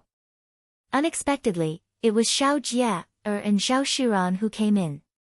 Old Madam pulled a long face and asked, Where is Princess Chen? Old Madam, fifth sister has gone back. She specially sent me here today. She heard that old madam is not in good health, so I came to have a look. Xiao Jia took 2 steps forward and saluted old madam. Looking at Xiao Jia's face, old madam was furious. She picked up something casually and threw it at Xiao Jia. What's the use of you coming here? Only the 5 girls are useful. 1 or 2 girls, no matter whether they are useful or not, bring them to the mansion. Old madam's mind was full of the matter of her son being taken to the Ministry of Justice. Her mind was in a mess and she disliked everyone. Zhao Shiran had been beaten by her before, and now it was Xiao Jia's turn. Zhao Shiran took another step back calmly and stayed away from old madam. Xiao Jia was hit and felt very painful. She looked sideways and found that it was a wooden fish that fell to the ground. It looked very heavy and made her back hurt. She felt a sweetness in her throat. Knowing that it was not good, she swallowed hard to suppress the sweetness in her mouth and a trace of hatred flashed in her eyes. She had wanted to deal with old madam. Since this old woman wanted to kill her, there was no need for her to care about her. Old madam, I will accompany my sister-in-law to invite fifth sister later. Suppressing the hatred in her heart, Xiao Jia said. It was this old woman's fault that her marriage became like this. Seeing that she had fallen into such a situation, not only did the old woman not help her, but she also vented her anger on her. Xiao Jia had long hated old madam. Then why don't you go? What are you waiting for? If something happens to your father, you can't have a foothold in Commandery Prince Qing's mansion in the future. When the princess marries in the future, who will support you? Old madam scolded. Xiao Jia hated old madam's words. It seemed that old madam would support her if her father didn't have an accident. A trace of sarcasm flashed in her eyes. She was just a daughter of non-lineal descent who was used to get the greatest benefits for Xiao Yanru. Everything she had could only be given to Xiao Yanru, and she had to seek benefits for Xiao Yanru. She had never been included in the so-called kinship. How could old madam put on such a face? Grandma, we'll go in a while. Do you want to take a rest first? When fifth sister comes later, I can have some energy to talk to her. Xiao Jia said softly. She raised her eyes and looked at old madam's crooked face. At a glance, she knew that old madam was in a bad situation. However, it made it convenient for her to do things. Old madam had been waiting for Xiao Wanru to come. Now that Xiao Wanru didn't come and Xiao Jia came, she was indeed in low spirits. Hearing Xiao Jia's words, she closed her eyes and said to Nanny Yu, help me in and have a rest for a while. Nanny Yu stepped forward to support one side of old madam, and Xiao Jia also hurried forward to support the other side of old madam. They helped old madam into the room together, and Zhao Shiran followed them in. First sister-in-law, go to prepare something first. Let's go to see fifth sister together later, Yu Jia said in a low voice. Old madam was satisfied with her words and snorted a few times. Okay, I'll go now. I'll invite second sister later. Zhao Shiran nodded knowingly and retreated. When he was outside, he took a deep breath and turned his head to look at the house. There was a hint of a smile at the corner of his mouth. Chapter 12:16. Nanny Yu, did Grandma take any medicine? In the room, Xiao Jia helped old madam lie down and carefully covered her with the quilt. Yes, old madam is in poor health and has been taking medicine. Nanny Yu nodded and said. Is there any other nutritious food? Some good decoctions are actually better than medicine. Xiao Jia said with concern. Well, old madam doesn't like it very much. Nanny Yu said helplessly. I have a prescription here. It's a dietary supplement. Nanny Yu, please ask the kitchen to make one for old madam. Maybe it will be effective. Old princess has been using it before, and I think she uses it very well. Xiao Jia took out a prescription of medicinal diet from her arms and handed it to Nanny Yu. If it works, it will be great. Thank you, Second Mississippi, Nanny Yu said, turned around and left with the prescription. Xiao Jia looked calmly at old madam, who was lying on the bed. After a while, old madam began to snore softly, as if she had fallen asleep. Old madam moved, opened her eyes, and saw Xiao Jia standing motionlessly in front of the bed. She moved her throat and scolded, "It's none of your business here. Get out of here." Xiao Jia said coldly. Seeing Xiao Jia like this, she felt very frustrated. "Old madam, do you want me to leave?" Xiao Jia suddenly smiled. The light from the window fell into her eyes, giving off a deep light. Cheap daughter of a concubine. Old madam snorted and closed her eyes. She had always looked down on daughters of a concubine. Now only her son lived in Marquis Xing's mansion, and other sons and daughters of a concubine had been separated. Old madam suddenly felt her neck tighten. She opened her eyes uncomfortably and saw Xiao Jia's gloomy smile. She struggled hard, but her throat was tightly pinched. Although Xiao Jia was not strong, she was much stronger than old madam. "Old madam, do you think that I, a daughter of a concubine, is useless and that Xiao Yenru, a daughter of a concubine, is useful?" Xiao Jia laughed with hatred and said with a ferocious look on her beautiful face, "What's so good about it? You gave it all to her. You saw her bully me, but you still asked me to apologize. I'm always wrong. I'm just a piece of mud on Xiao Yenru's feet. Old madam, have you ever thought that one day you will die in the hands of mud?" Xiao Wanru's voice was not loud, but every word fell into old madam's ears. Old madam struggled hard and breathed rapidly, desperately trying to get rid of Xiao Jia's hand. "Old madam, don't you want to save my father?" "Actually, there was a way. Die. If you die, my father will come back to solve the problem. Maybe he can solve the problem this time. What do you think?" "Old madam, do you want to die like this to help my father?" Xiao Jia laughed a little crazily, but she suppressed it tightly. This kind of feeling was more shocking than being crazy. There was still a trace of clarity in his madness. Wasn't this kind of person the most terrifying? Old madam struggled and rolled her eyes. With saliva dripping from the corners of her mouth, she rolled her eyes and fainted. Xiao Jia put down her hand and carefully wiped it with a handkerchief. She wiped it very slowly and cleanly, as if her hands had not pinched old madam just now. After wiping her hands clean, she stood at the head of the bed and looked coldly at old madam, who was twitching a little. She slightly raised the corners of her mouth and turned out of the inner room. In the outer room, she asked Liu Xiang to pour a cup of tea and sat quietly, waiting for Zhao Shiran to send someone over. As expected, before long, an old maid came to invite Xiao Jia. Xiao Jia said a few words to the servant girl guarding at the door and left with the person sent by Zhao Shiran. As soon as she left, Nanny Yu came back in a hurry. She went to the door and asked the servant girl guarding outside. After knowing that old madam didn't call her and second miss had just left, she breathed a sigh of relief. She wiped the sweat off her face and walked to the inner room. When she entered the inner room, she saw old madam lying on the bed with saliva dripping from the corners of her mouth and the whites of her eyes. She was so scared that she almost fell to the ground. When Zhao Shiran and Xiao Jia arrived at Prince Chen's mansion, they didn't enter and went back. Princess Chen was not in Prince Chen's mansion. She went to the palace and didn't know when she would come back. When they entered the mansion, they didn't see her, so they simply went back first. When the carriage returned to the mansion, Zhao Shiran just got out of the carriage and saw an old maid in front of her, who was her dowry. "First young mistress, go and have a look. Something happened to old madam." "What happened?" Zhao Shiran said in surprise. "I don't know. I just saw Nanny Yu go to first young master and first young master invited an imperial physician.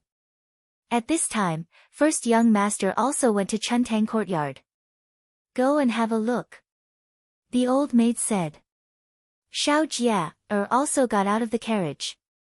Hearing the old maid's words, she walked over and asked, "First sister-in-law, what happened?" "Something happened to old madam." Zhao Shiran said with a serious face. Let's go and have a look. Xiao Jia said in a hurry and looked anxious. When they hurried over, they saw that there were a lot of people sitting in the room. Even the third uncle, who rarely showed up, was there. The third madam also came over despite her illness. Xiao Caihuan and Xiao Kailing were also there. Everyone looked terrible. Zhao Shiran looked around and found Xiao Hua and sitting in the chair. She hurried over. Xiao Hua and looked a little terrible. He glanced at Zhao Shiran and didn't smile as usual. He said, "Where have you been? Something happened to Grandma and I didn't see you. Grandma asked me to go to see fifth sister with my second sister." Zhao Shiran felt wronged. "How is it?" Xiao Hua and knew the implied meaning of his words and asked in a low voice. "I didn't see fifth sister. She went to the palace and I don't know when she will come back." Zhao Shiran lowered his voice and said, "How is Grandma? What happened?" "Grandma may have had a stroke." Xiao Hua then said impatiently. His biological mother had just died, and today his grandma had had a stroke. His father was taken away by the Ministry of Justice for questioning. The whole Marquis Xing's mansion was in a mess. The imperial physician came out. Xiao Hua and had no time to care about Zhao Shiran. He pushed Zhao Shiran away and took a few steps forward. He asked hurriedly, "Imperial physician, how is my grandma?" The imperial physician shook his head helplessly. "Old madam has always been in poor health. She fainted just now. This time she really had a stroke. She should take good care of herself in the future. I'm afraid she can't get out of bed. My grandma is fine. How could she become like this?" Xiao Hua then said hurriedly. "I don't know about that.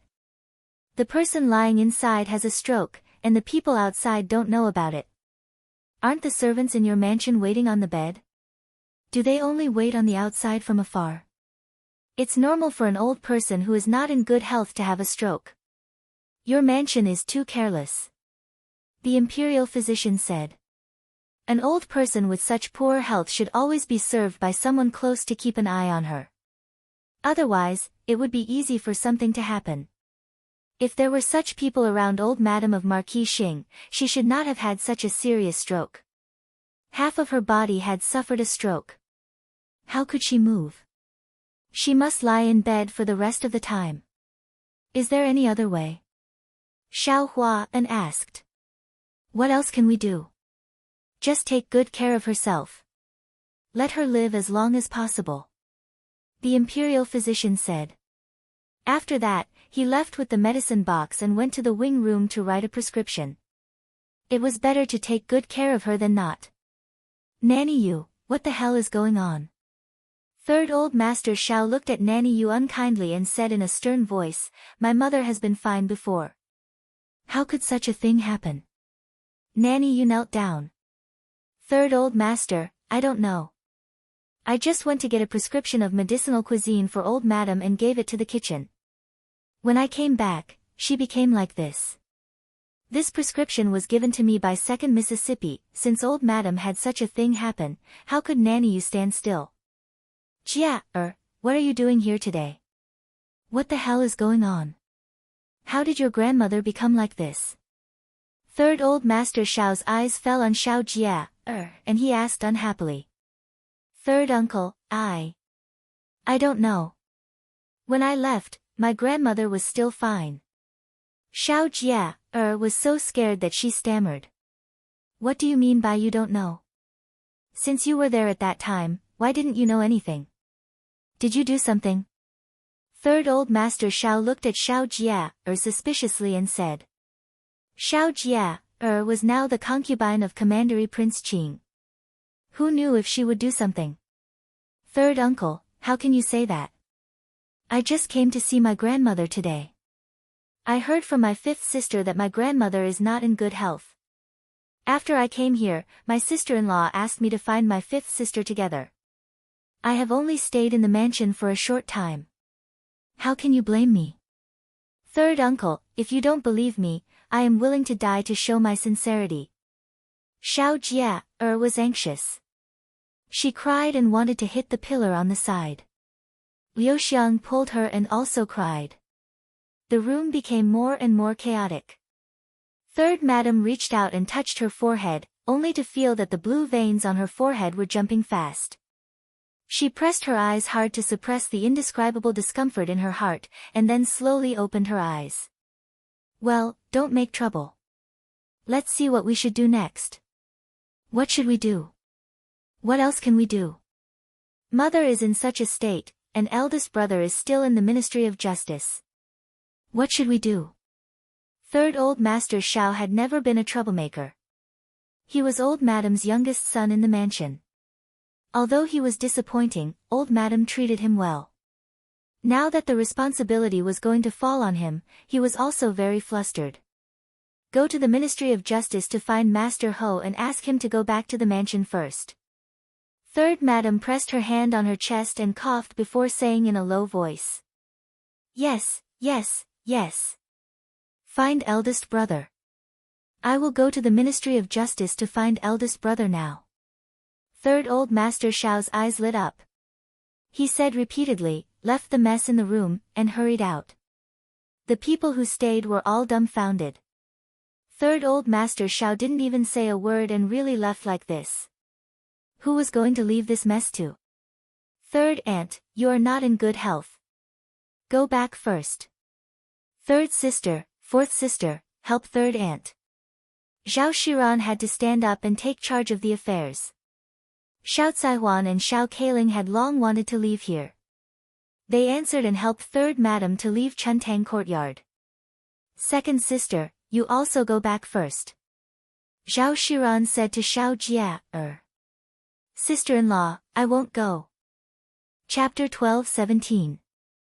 Xiao Jia, cried and said firmly while wiping her tears, Grandma had such an accident. Although it happened after I left, since I saw it, how could I leave? I will stay to take care of Grandma and go back when she gets better. Zhao Shiran was so angry that smoke almost came out of her nose. What did she mean by that? She was blaming him for not taking good care of Madame Dowager. She reached out to pull Xiao Jia, and continued to persuade her, second sister, Xiao Jia, shook off Zhao Shiran's hand and pulled the table beside her tightly with one hand. She used so much force that the table was pulled over by her. Madam, if you must let me go back, I will die here today. Zhao Shiran was so angry that she gritted her teeth and didn't want to care about Xiao Jia anymore. She turned to Xiao Hua and said, Husband, what do you think? Let second sister stay to take care of Grandma. Xiao Hua said with a cold face and looked at Zhao Shiran with dissatisfaction. Zhao Shiran also saw the displeasure in Xiao Hua's eyes, but she didn't want to take care of Madame Dowager. She thought it was good that Madame Dowager ended up like this. She didn't want Madame Dowager to criticize her behind her back and scold her whenever she didn't get what she wanted. She wanted Madame Dowager to come back because she wanted her to stop her father-in-law from marrying a cheap woman. Unexpectedly, after Madame Dowager and her father-in-law talked about it in private, Madame Dowager seemed to agree. In fact, not only Madame Dowager and her father-in-law, but her husband also agreed, right? Thinking of this, Zhao Shiran felt very aggrieved. Why did they all know the reason but she didn't? Obviously, Xiao Hua didn't treat her as one of them and was suspicious of her. What Madame Jiang said at that time always came to her mind. Did Xiao Hua really know that she married him for another purpose? Then he secretly observed her and played her like a clown. Or only Madame Jiang thought so? Zhao Shiran didn't know the answer. She could only be careful. She really didn't want to interfere in Madame Dowager's affairs. Madame Dowager was in a bad situation now, so it was better for her to avoid trouble. When Xiao Jing came back, old Madame had already fallen asleep. In fact, it couldn't be said that old Madame had fallen asleep. After the stroke, old Madame's face and mouth were crooked and she couldn't even speak a complete sentence. No one knew what she wanted to express, but it could be seen that she was very angry. She pushed Xiao Jia, to the ground and then wanted to hit her. Then she was tired and fell asleep. He was no longer as clear and bright as before. Xiao Jing sat on the chair in front of the bed with a gloomy face and looked at old madam lying on the bed with a gloomy face. After a long while, he waved his hand to let Xiao Jia come over. Do you want to stay and take care of your grandmother? Xiao Jing asked coldly. Yes. I'm worried about grandma's health. Seeing that Xiao Jing was still very scared, Xiao Jia said in a trembling voice. Xiao Jing's round face should have looked kind, but now it inexplicably made Xiao Jia feel scared. Did you have a bad time in Commandery Prince Qing's mansion? Xiao Jing said coldly. Looking at the trembling Xiao Jia, his eyes were filled with disgust. His daughter was so useless, which really made him angry. If it were Ru, she wouldn't need his help. At the thought of Xiao Yanru, he felt annoyed again. He had to solve this problem immediately. So what if he was a heartless man? It was best for Ru, to become his daughter again. Father. I don't want to go to Commandery Prince Qing's mansion. Knowing that Xiao Jing had seen through her, Xiao Jia knelt down with a plop, crawled on her knees to Xiao Jing's feet, and cried, Father, they said that they would give me the title of a consort, but they haven't officially given me such a title yet. They asked the people in the mansion to call me Second Mississippi. I'm still your daughter at least. Call you Second Miss Xiao. A trace of anger flashed across Xiao Jing's eyes.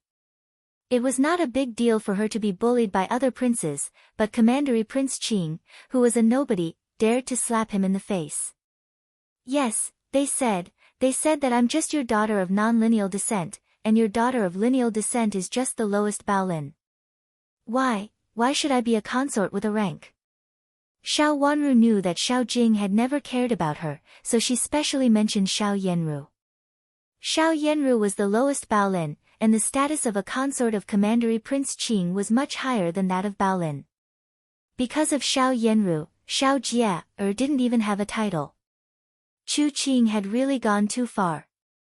Xiao Jing's heart was burning with anger, and he gritted his teeth hard. If he were still the old Duke Xing, he would directly fight his way to Commandery Prince Qing's mansion and would never give up until Chu Qing apologized. But at this moment, Marquis Xing's mansion was in a storm, and he had not been cleared of suspicion for the time being.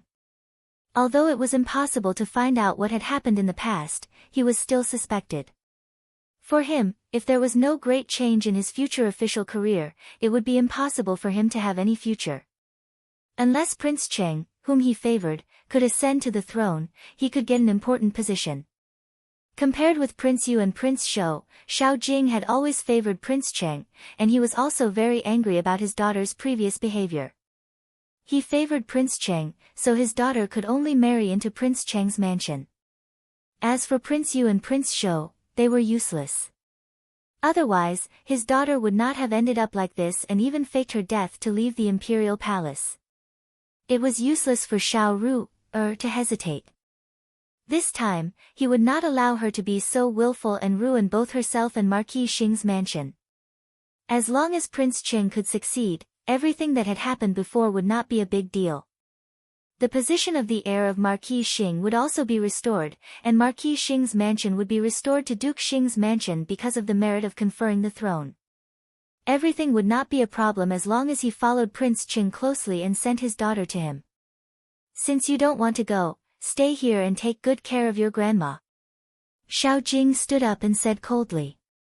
After that, he turned around and strode away. Yes, father. I will take good care of grandma. Xiao Jia was overjoyed and said hurriedly. Since her father had said so, he would definitely send someone to Commandery Prince Qing's mansion to inform her. After that, she would not leave Marquis Xing's mansion in any case. If Chu Qing insisted on sending someone to pick her up, she would escape. Even if she escaped from the capital city, she would never return to Commandery Prince Qing's mansion or live with the woman in that mansion again. She stood up with complacency in her eyes. Looking at old madam lying on the bed, she smiled. This damn old woman had always looked down on her and thought that she was inferior to Xiao Yanru. She must have never thought that she would fall into her hands one day. She didn't want her life. As long as she lived like this, there was no reason for her to hate her. As a person who couldn't even speak, no one would know what she meant and no one would guess that it was her who did it. When Nanny Yu entered the room, she saw Xiao Jia standing in front of old Madam's bed with a smile on her face. Compared with old Madam, who was lying unconscious on the bed, Xiao Jia inexplicably felt gloomy. With a clang, Xiao Jia was alarmed. She looked up and saw Nanny Yu squatting down to clean up the basin that had fallen to the ground. She hurriedly put away the complacent smile on her face and stepped forward to help Nanny Yu clean up. She thought that Nanny Yu didn't see anything, but in fact, it was her who didn't see it. She didn't see Nanny Yu's trembling fingers tightly holding one side of the basin and the fear in her eyes. There were some things that couldn't be guessed, especially for Nanny Yu, who had always been a smart person. If she hadn't seen Second Miss's expression, she might not have guessed it. But now she understood everything. No wonder old Madam was so excited when she saw Second Miss and even pushed her down. Although old Madam didn't treat Second Miss well and usually didn't take her seriously, she was her biological grandmother after all. She protected her and let her grow up safely. Without old Madam, how could Madame Jiang tolerate Second Miss? The news of old Madam's stroke came to Prince Chen's mansion in the evening. Xiao Wanru and Chu Luqin came together. Hearing that they came, Xiao Jing personally led them to old Madam's Chuntang courtyard. In the dark of night, lanterns had been lit in the courtyard. Chu Luqin walked in front with a lazy look. Xiao Wanru took a step back and followed him slowly. Although they didn't speak, the atmosphere was faintly good. Xiao Jing coughed in a low voice, trying to break the silence. Marquis Xing, has the Ministry of Justice finished recording the statement? Chu Luqin suddenly asked. He squinted at Xiao Jing, who was also behind him, and then reached out to grab Xiao Wanru's sleeve and pulled her forward a few steps. She happened to walk side by side with him, leaving Xiao Jing alone behind them. It has been recorded. Xiao Jing didn't want to talk about the Ministry of Justice at all, especially in front of Xiao Wanru. He coughed in a low voice and said, "Have you found any clues?" Chu Luqin said indifferently, "Recently, the Ministry of Justice has not been as efficient as before. A good person was killed in the Ministry of Justice. Who could not tolerate Madame Jiang? Or was he afraid that Madame Jiang would say something terrible, so he killed her?" That's right. Xiao Jing was so angry that his liver hurt. It was easy to point at a monk and call him a bald donkey. However, he didn't dare to contradict Chu Luqin. Chu Luqin was a person who wreaked havoc. He always acted according to his heart and was ruthless. If you really provoked him, he might cause trouble. No matter what it was, it must be his fault in the end. Xiao Jing was angry and resentful, but he could only clench his teeth and suppress the anger in his heart. "Prince, don't worry. I will find out the truth. That's the best. Marquis Xing, you also need to be careful. Madame of Jiang died when she was recording the statement. If something happened to Marquis Xing at that time, Xiao Yuanhao would become the new Marquis Xing. He is too young." Chu Luqin smiled and said leisurely. Xiao Jing clenched his hands hard, and the blue veins on his forehead couldn't help but jump a few times. He finally calmed down and said, "Prince, you are really funny. Who dares to make trouble in the Ministry of Justice? I will be very safe in the Ministry of Justice, and nothing will happen to me." Marquis Xing trusts the Ministry of Justice too much. If the Ministry of Justice is so powerful, your wife will not have an accident in the Ministry of Justice, Chu Luqin said disapprovingly. He insisted that Madame of Jiang was killed by someone. Xiao Jing's face was very dark. Chapter 12:18. Xiao Wanru and Chu Luqin didn't stay in Marquis Xing's mansion for a long time. After checking old Madame's condition and asking about the imperial physician, they left Marquis Xing's mansion and went straight back to the mansion. At the gate, they met the carriage of Commandery Prince Qing's mansion. Judging from the style of the carriage, it was Chu Qing's carriage. Xiao Wanru slowly put down the curtain in her hand, leaned back silently, and fell into Chu Liuchen's arms. What's wrong? Chu Liuchen's voice was gentle. Although Xiao Wanru's expression was calm, he knew that she was not calm in her heart. Old madam suffered a stroke because of Xiao Jie's anger, Xiao Wanru said slowly. This was the news that Nanny Yu found an opportunity to send to her just now. This was within his expectations, and it was also within reason. When she sent Xiao Jie to Marquis Xing's mansion, this matter was almost confirmed. So what? Chu Luchen raised his eyebrows and said thoughtfully. Don't you think it has something to do with me? Xiao Wanru said gloomily, with an indescribable feeling. It was not because of old madam's stroke. Old madam suffered a stroke because she was angry at her. She had no affection for old madam. With such a grandmother, she would rather not have such a grandmother. Old madam of Marquis Xing's mansion is not only bad, but also vicious. It's best for such a person to end up like this. If I take action, she won't get off so easily. Chu Luchen snorted coldly, put his hands into his arms, and held Xiao Wanru's slender waist more tightly. If it weren't for Xiao Wanru, who had always said that she would do it herself, old madam would have had an accident long ago, and she wouldn't have had the chance to stir up trouble in Marquis Xing's mansion. She is my father's mother. Xiao Wanru's words sounded like a sigh, which was very light, so light that only she could hear it. Her father's mother was not her biological grandmother. That was all. Chu Luchen had been paying attention to her. When he heard what she said, his eyes turned cold and gloomy. She is partial to her second son and may even intervene in her second son's death. Even a vicious tiger will not eat its cubs. A person like her can't absolve her guilt even if she dies 10,000 times. Xiao Wanru opened her mouth and wanted to say something, but she didn't know where to start. Her face was slightly pale. Her father and mother were the last things she wanted to mention. They were the things she cared about most in her second life. Leaning in Chu Liuchen's arms and feeling the temperature of his rising and falling chest, her irritated heart gradually calmed down. She slightly closed her eyes, and her long eyelashes fluttered a few times, which were as long as elegant fans, but also a little absent-minded. He understood how it felt to be betrayed by his own family. He reached out and gently patted Xiao Wanru's slender back. The doting feeling made Xiao Wanru calm down slowly. Old madam, or at the very beginning, she had an extravagant dream. But as she got to know old madam, she had no intention of marrying old madam. She was more like a stranger than a stranger. They were even enemies. Xiao Wanru would never show mercy to her enemies. Although old madam didn't necessarily know that Xiao Jing had harmed her father, she must have known something.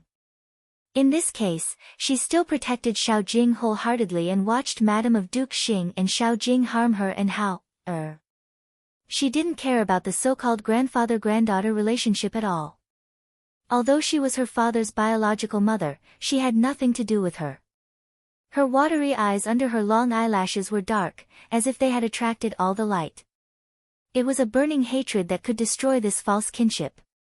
Old Madam, Madam of Duke Xing, and Xiao Jing were the same. A debt of blood must be paid with blood. Xiao Wanru didn't know when she fell asleep. When she got out of the carriage, she was still in a daze. Chu Luchen carried her out of the carriage, and the servants on both sides lowered their heads. Since Princess Chen entered the mansion, Prince Cheng's style had changed. Facing an attic in Prince Chen's mansion, Prince Cheng frowned and watched Chu Luchen carry Xiao Wanru into the attic thoughtfully. Although his attic was higher than the ordinary ones, it was not the highest. It was nearer to some of the surrounding attics. The reason why it was clearer than other places was that it was closer to the front. Your Highness, Prince Chen really treats my fifth sister very differently. Have you seen Prince Chen care so much about any woman before? A sweet voice came from beside Prince Cheng. Xiao Yanru, who was dressed in a gorgeous light yellow coat, looked delicate and beautiful. The 8-piece dress made her slender waist look very slender. Prince Cheng turned to look at her. She deserved to be called the first beauty, except for Princess Chen. Even if he didn't care much about women, he had to admit that Princess Chen was extremely beautiful and more natural and pure than Xiao Yenru. Fortunately, he didn't care about a woman's appearance. He reached out to pull Xiao Yenru into his arms, lowered his head, and looked at Xiao Yenru's face. His eyes were deep and he couldn't see any emotion, but the wrinkles in front of his eyebrows were a little less. Chu Luchen loves Xiao Wanru like a treasure. You can say that. Your Highness, I'm afraid that you don't know that Prince Chen has taken a fancy to my fifth sister for a long time, but she was still young at that time. I don't know what agreement Prince Chen and Rui, and great elder princess has with him. How could he be so devoted to my fifth sister? Xiao Yenru leaned on Prince Cheng and said softly. Prince Cheng took a step back, pushed Xiao Yenru away, and sat down on a chair beside him. I used to have such an idea. Is it because of Rui and great elder princess? It should be because of this. Of course, it is also because of my fifth sister. Prince Chen used to treat me well. Since my fifth sister recognized him, he no longer pretended to be nice to me. Xiao Yenru lowered her head and said with a slightly red face. It seemed that she was really embarrassed to tell him that Chu Luchen used to be interested in her. Prince Chen glanced at Xiao Yenru with an ambiguous look and said, Tell me about your relationship with Prince Zhou and Prince Yu. Can you still order them around now? Xiao Yenru's face turned slightly pale. Now that she was already Prince Cheng's woman, she didn't dare to have any other ideas. She hurriedly said, Your Highness, rest assured. I have nothing to do with them anymore. In fact, there was nothing between us in the past, but they treated me well. As a subject's daughter, I dare not say or do anything more. They may have misunderstood something. She couldn't let Prince Cheng find out that she had an ambiguous relationship with Chu Luyue and Chu Liuzhou. Before she directly met Prince Cheng, Xiao Yenru didn't care about it, but now she didn't. I don't care about what happened in the past. You were still young at that time. In my eyes, you were just a child. I will dote on you in the future. Prince Cheng reached out to pull Xiao Yenru into his arms and said gently. Xiao Yenru's face turned a little better. She was afraid that Prince Cheng would ask her about her relationship with Chu Luyue and Chu Liuzhou at that time. Since Prince Cheng didn't investigate it, it would be the best. She took the initiative to lean against him and said, Your Highness, rest assured. I will only be your woman in the future and will only think of you. Find a way to send a message to Chu Liuzhou and Chu Luyue and make them think that the throne will be passed on to Chu Luchen. Prince Cheng said noncommittally.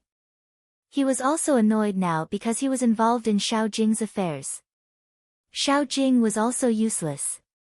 He couldn't even deal with the Jiang family, which caused his men to be exposed and got involved with Chu Qing.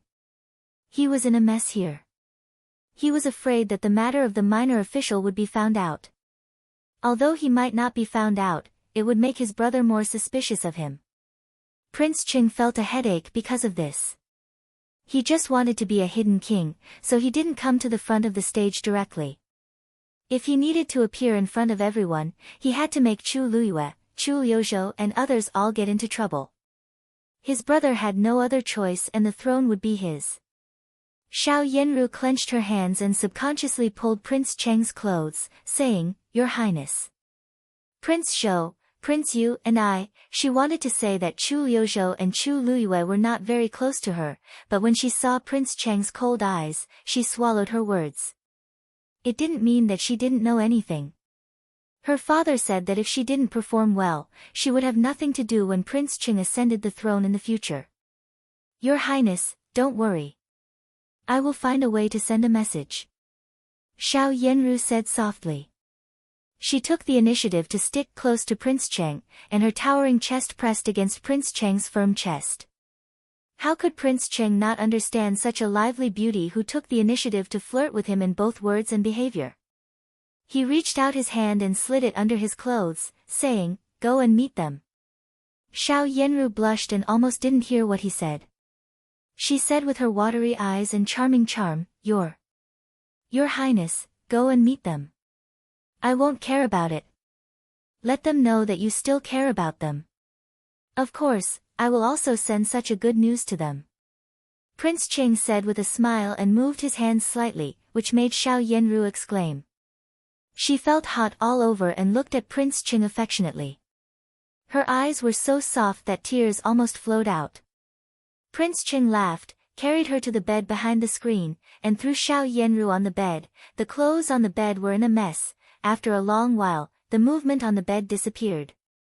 Prince Ching stood up, slightly tidied up his clothes, and said casually, I will come to see you later. You can hide here first. No one will think that you are hiding near Prince Chen's mansion. Your Highness.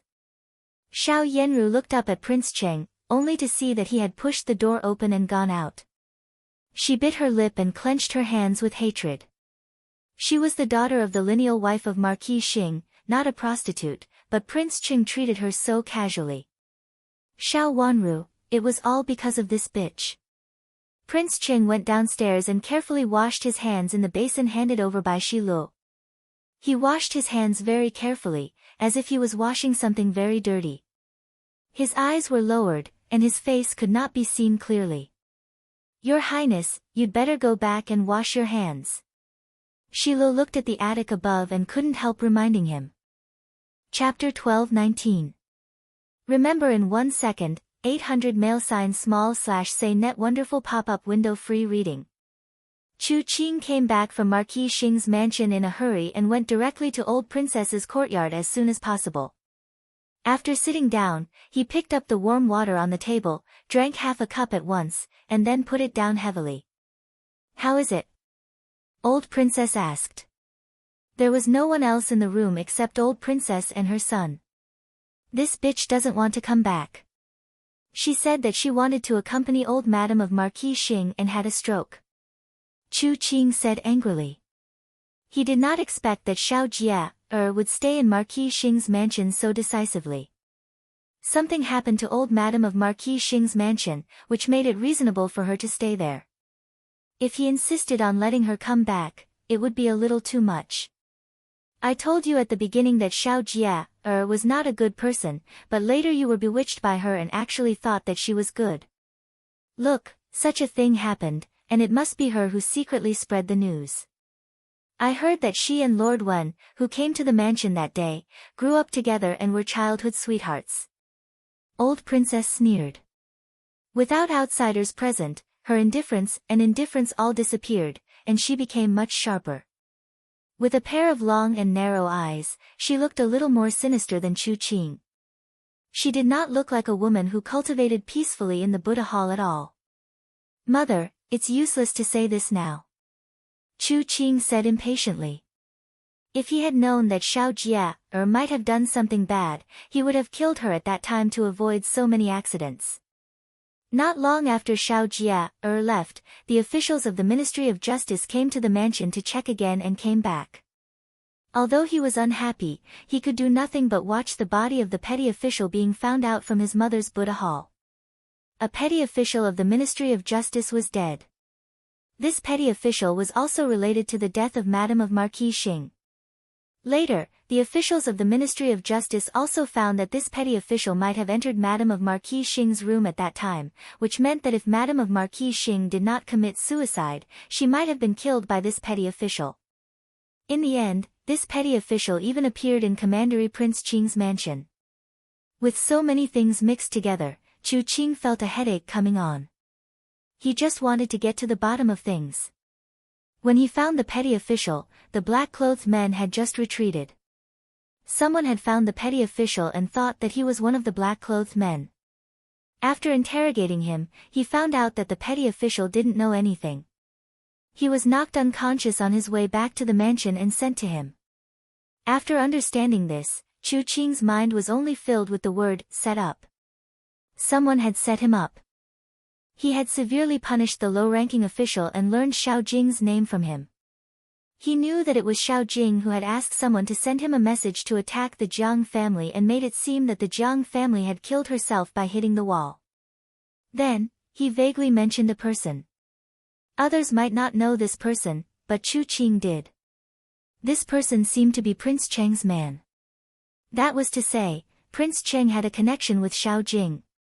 He had even helped Xiao Jing deal with the Jiang family, who was in his way.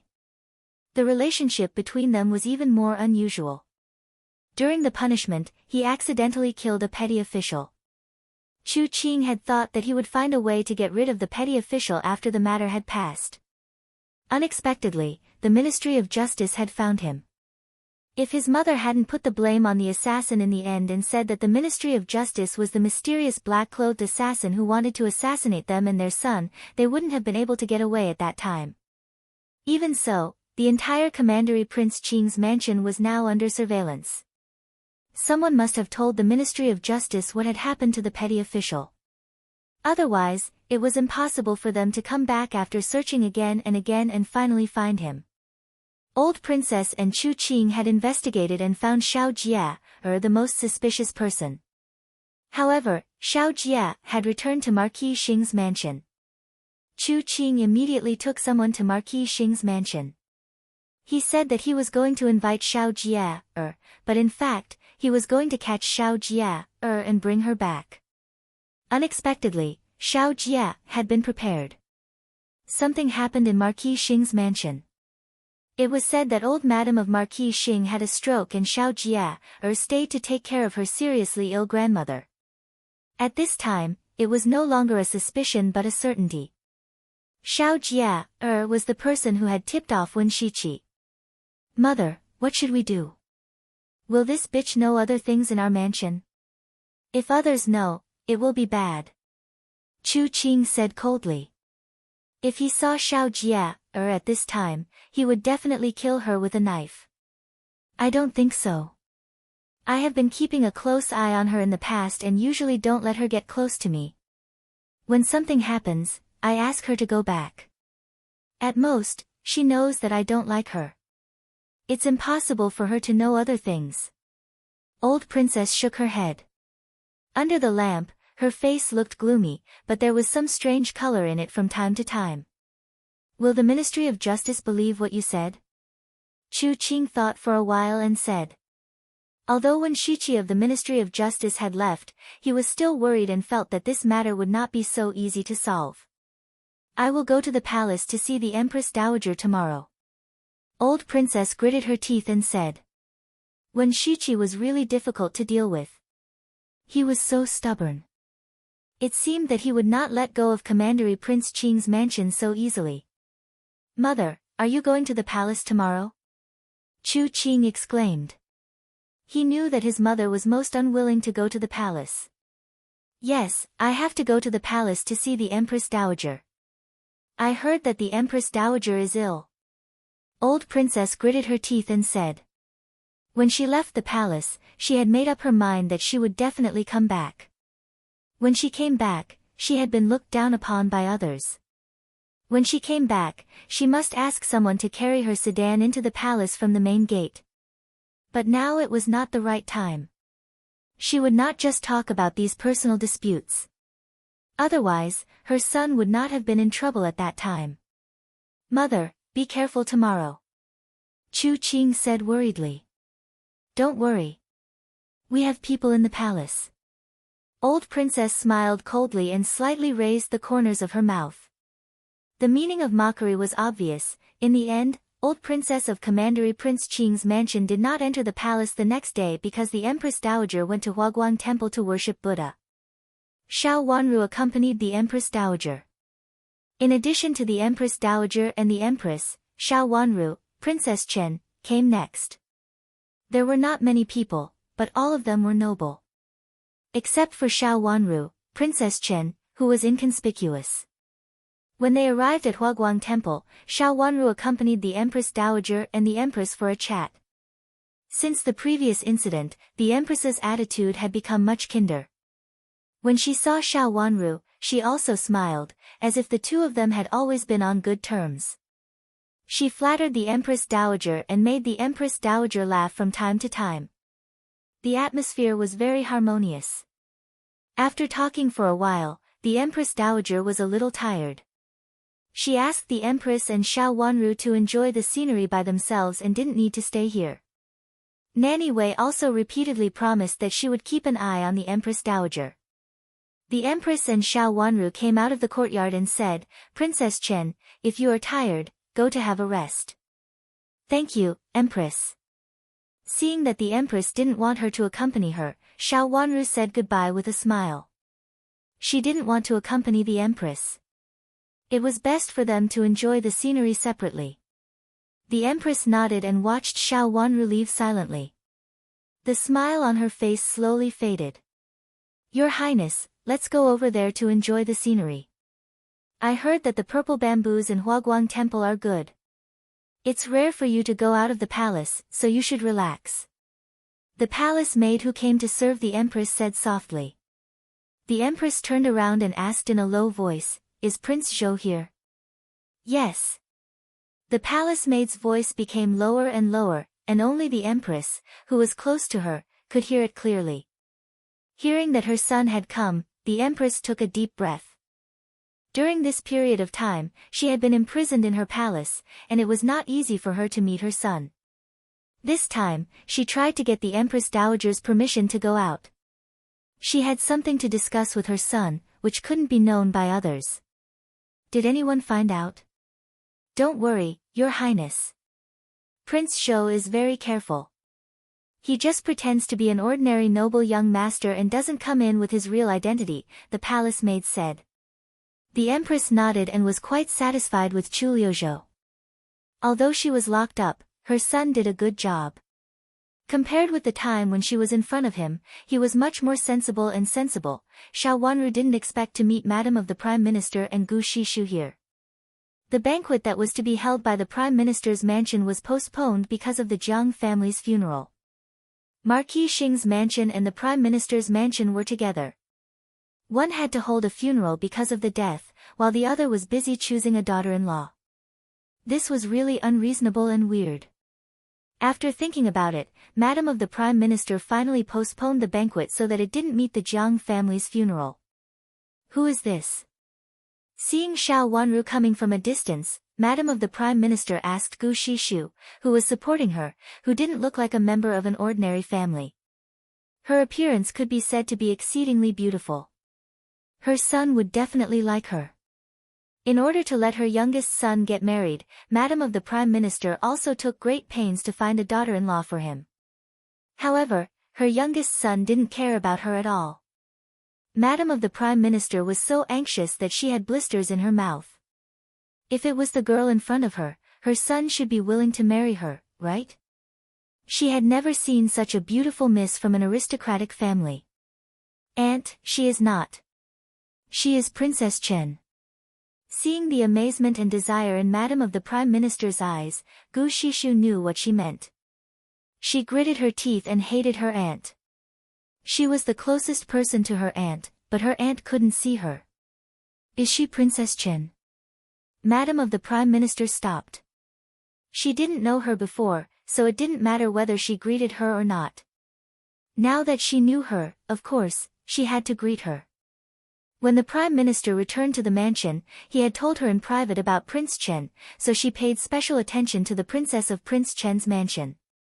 Xiao Wanru also saw Madam of the Prime Minister. She originally wanted to leave because she didn't want to see Madam of the Prime Minister. However, since Madam of the Prime Minister stopped, it was inconvenient for her to leave.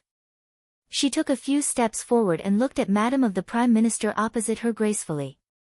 In the last life, they were mother-in-law and daughter-in-law, but in this life, they were like strangers. There were not many things in the world that could be traced. She could only thank God again for giving her a rebirth. Chapter 12:20. Greetings, Princess Chen. Madam Wen said with a smile. "Madam Wen, you're welcome." Xiao Wanru raised her hand slightly with an extraordinary bearing.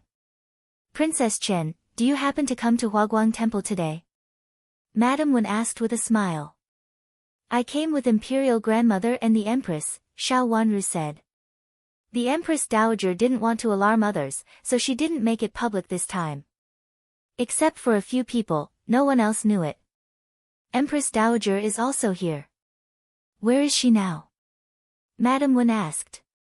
Since the Empress Dowager was here, she certainly had to visit her. Imperial Grandmother just went to bed. She may not have the energy to see you at this time, Xiao Wanru reminded her with a smile. Then I'll go to see the Empress Dowager and the Empress later. Madam of the Prime Minister nodded with a smile and looked at Xiao Wanru kindly. Princess Chen was a kind and nice person. She had such a beautiful face and was not arrogant at all. She seemed to be a good person. She suddenly remembered that Gu Shishu had once said that Princess Chen was arrogant. Now she didn't seem to be arrogant at all. Princess Chen, I happened to have something to do that day, so the banquet was postponed. Please come to our mansion with Miss Qin in a few days, Madame Wen said. Madame Wen Xiang said. Although the invitation had been sent again and everyone knew this logic, saying it again would make it seem more polite. Of course, the most important person was Miss Qin, a member of Concubine Lan's family. It was said that the emperor only went to Concubine Lan's palace recently. It could be seen that Concubine Lan treated the emperor differently. Her niece was also the niece of the former empress, so Madame Wen didn't originally consider it. If the former emperor and empress mentioned it again, the emperor would definitely be unhappy. But now that Concubine Lan could be favored again, it meant that the emperor didn't care. If Miss Qin could be her daughter-in-law, it would also benefit her mansion a lot. One of her two aunts was the beautiful former empress, and the other was the current favored Concubine Lan. Although she had never seen Miss Qin before, she must be good-looking. The more Madame Wen thought about it, the more satisfied she was. As for Princess Chen, it was normal for her to invite her in person. Miss Qin now lived in Prince Chen's mansion. If someone followed her when she went out, Princess Chen was the most suitable person. Thank you, Madame Wen Xiang. Xiao Wanru said lightly, pointed to a Buddha hall in front, and said, I'm going to ask for a divination stick for Imperial Grandmother, so I can't accompany you. Princess, please help yourself. Madame Wen retreated to the side with a smile and gave way. Xiao Wanru smiled slightly and walked over slowly with the maid behind her. She didn't look at Gu Shishu from beginning to end, as if she was just an ordinary maid. Sensing Xiao Wanru's contempt, Gu Shishu was so angry that her face turned pale. She held Madame of the Prime Minister's hand tightly and pursed her lips tightly. Anyone could see that she was unhappy. The Prime Minister's wife looked at her expression and then at the direction she was glaring at. She sighed in her heart. This niece of hers used to be pretty good, but now she was getting worse. Not only was she misbehaving, she was also narrow-minded. Even if she was to be matched with her second son, she was not very willing. Speaking of this matter, Madame of the Prime Minister was also full of anger. Under the hint of her youngest son, she could also see that Gu Shishu had known that Gu Shishu wanted to marry her youngest son, but she had an ambiguous relationship with her second son. In this case, Madame of the Prime Minister asked Gu Shishu to marry her second son for the sake of the relationship between the two families and the fact that Gu Shishu had been raised by her since she was a child. Now she actually dared to covet her youngest son. Didn't she see whether her appearance and behavior were worthy of her youngest son? Sister Shishu, it's time for you to marry Xian. It's not good to keep delaying it like this, Madame of the Prime Minister said as she walked forward. Aunt. Gu Shishu interrupted her with a shy face, how can you say such things to me? You can mention these words to father and mother. In the past, if she had said so, Madame of the Prime Minister might have thought that she was really embarrassed. Her youngest son was a girl, and when it came to this kind of thing, all of them would blush. But since being reminded by her youngest son, what she saw and heard made her change her mind about Gu Shishu and calm down a lot. You and Xian are in love with each other. Aunt watched you grow up. What's there to be embarrassed about? Madame of the Prime Minister said gently. She did not give up talking this time because of Gu Shishu's interruption. Aunt. Gu Shishu stole a glance at Madame of the Prime Minister's expression. Seeing that Madame of the Prime Minister's expression was still calm, Gu Shishu breathed a sigh of relief and felt a burst of irritation in her heart. She wanted to marry third cousin. She must marry third cousin. Originally, Yi Nyang had helped her make a plan. After solving second cousin's problem, she might marry third cousin. But why didn't Aunt treat her like before? She seemed to be a little distant. What was his aunt up to this time? Thinking of Yi Nyang, she couldn't help but think of Yi Nyang's problem. This was a thing that she helped Yi Nyang with after Yi Nyang helped her think of an idea. Gu Shishu originally wanted to thank Yi Nyang. But now she failed to do her own thing. After thinking of Yi Nyang's problem, she felt a little annoyed. At first, she promised to bring Yi Nyang to others and introduce her to other misses or madams of aristocratic families. Aunt held a banquet. Although it was a miss who was invited, everyone knew that it was to see each other. Not only misses but also madams of the mansion would come. Gu Shishu could report that Yi Nyang could show up at this time. She would not forget that she had promised Xiao Hua and this thing. And what she and Yi Nyang said was really a good idea. But things never kept up with changes. The Madam of Jiang died, and the original banquet was cancelled. They could only set another day. These days, Yi Nyang came to urge her almost every day and wanted to give her a chance to show up in front of everyone. This time, Madam of the Prime Minister came to Huaguang Temple. Because of this, Gu Shishu deliberately said something in front of Madam of the Prime Minister. Aunt. Gu Shishu wanted to say something but stopped. She looked at Madam of the Prime Minister with a little timidity, as if she was still the child who was sent to the mansion.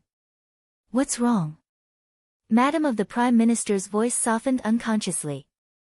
Although what Gu Shishu did at the moment made her dissatisfied, she raised her like a daughter after all. So, she couldn't be cruel to her. Aunt Lu will also go up the mountain today. I will ask her to visit you later. When she came to see me before, she said so. But you are busy every time, so I haven't seen you until now. It's better not to see her. I don't know her. Madam of the Prime Minister refused. Aunt Lu's life is also very pitiful. Gu Shishu persuaded again. You? How do you know she is pitiful? Madam of the Prime Minister glanced at her and frowned secretly. When had Gu Shishu been so enthusiastic? She was too enthusiastic, which made Madam of the Prime Minister suspicious. Everyone said so. Gu Shishu pinched the handkerchief and lowered her head. Is that what everyone is saying? Who said so? Madam of the Prime Minister wanted to get to the bottom of it. Aunt, isn't everyone talking about it? She is really a very good person, but her situation is also very pitiful. Gu Shishu murmured. The so-called everyone said so was, of course, only her. You'd better stay out of her business. Madam of the Prime Minister said coldly. Madam of the Prime Minister specially told her not to intervene in the business of Lu Yinyang. What Xiao Jing, Marquis Xing, did was increasingly displeasing. At first glance, Lu Yinyang was not a good person. Although Madam of the Prime Minister had not seen this woman called Lu Yinyang, she had sent her trusted subordinates to see her, and they all said that she was not a simple woman. Now there was nothing good in Marquis Xing's mansion, so it was impossible for anything good to happen if she got involved with them. Stay away from her in the future. You are an unmarried Mississippi. If you follow her like this, your reputation will be tarnished in the future. Madam of the Prime Minister said again. Yes, Aunt. Gu Shishu knew that since Madam of the Prime Minister said so, she could not do anything to Lu Yinyang. She bit her lip and was secretly angry. Of course, she did not want to intervene in it, but she had to. Xiao Hua and had something on her. If she did not help Lu Yinyang, her past would be exposed. Originally, only Xiao Yenru knew about it. Unexpectedly, Xiao Yenru, who was dead, actually sent this information to Xiao Hua then. How dare she resist? In any case, she had to help Lu Yinyang appear in front of everyone, and she had to do it above board. A trace of malice flashed across her eyes. Since her aunt did not care about the old relationship, she could not blame her. It was Lu Yinyang who came up with the idea. She told her what she should do if Madam of the Prime Minister insisted on stopping her.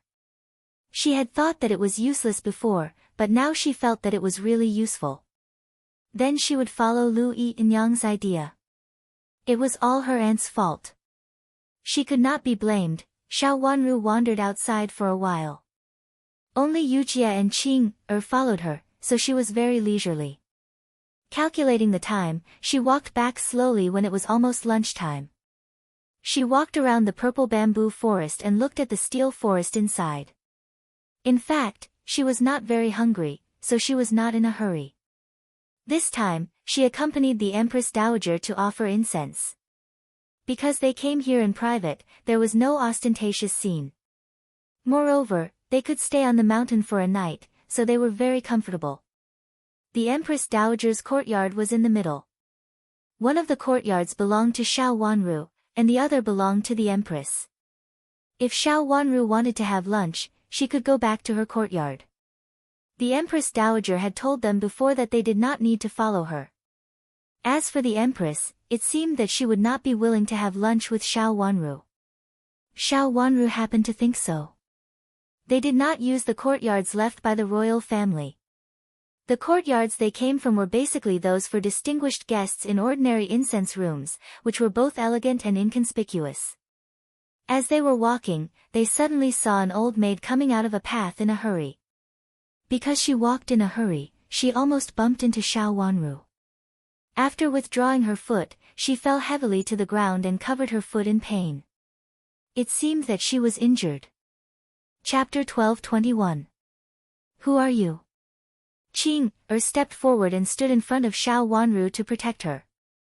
Master specially ordered me to protect the princess. There were many things happening recently, so I was afraid that my master would get into trouble. My madam fell and fainted. The old maid panicked and said hurriedly. She held her leg and couldn't get up for a while. Your madam. Xiao Wanru rolled her watery eyes slightly. This old maid seemed to be standing behind Madam of the Prime Minister just now. My madam is Madam of the Prime Minister. She fell when walking just now and is going to the foot of the mountain to find a doctor. The old maid finally recovered and stood up with the help of the tree beside her. She recognized that it was Princess Qin in front of her just now, so she turned in another direction. Unexpectedly, her feet gave way and she fell. Madam of the Prime Minister fell. How is she? Xiao Wanru glanced at the old maid and asked. My madam fell and fainted. Cousin Miss is serving my madam. The old maid was so anxious that her forehead was covered with sweat. Xiao Wanru thought for a moment and said, It's too late to go down the mountain at this time. I'll find an imperial physician to check on your madam later. If she hadn't seen it, Xiao Wanru wouldn't have intervened. Now that she had seen it, she had to do it for the sake of Wen Shiqi.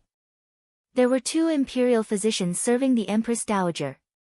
After sending Yujia to the Empress Dowager's courtyard with the old maid to find an imperial physician, Xiao Wanru stood still and didn't continue to move forward. Your Highness.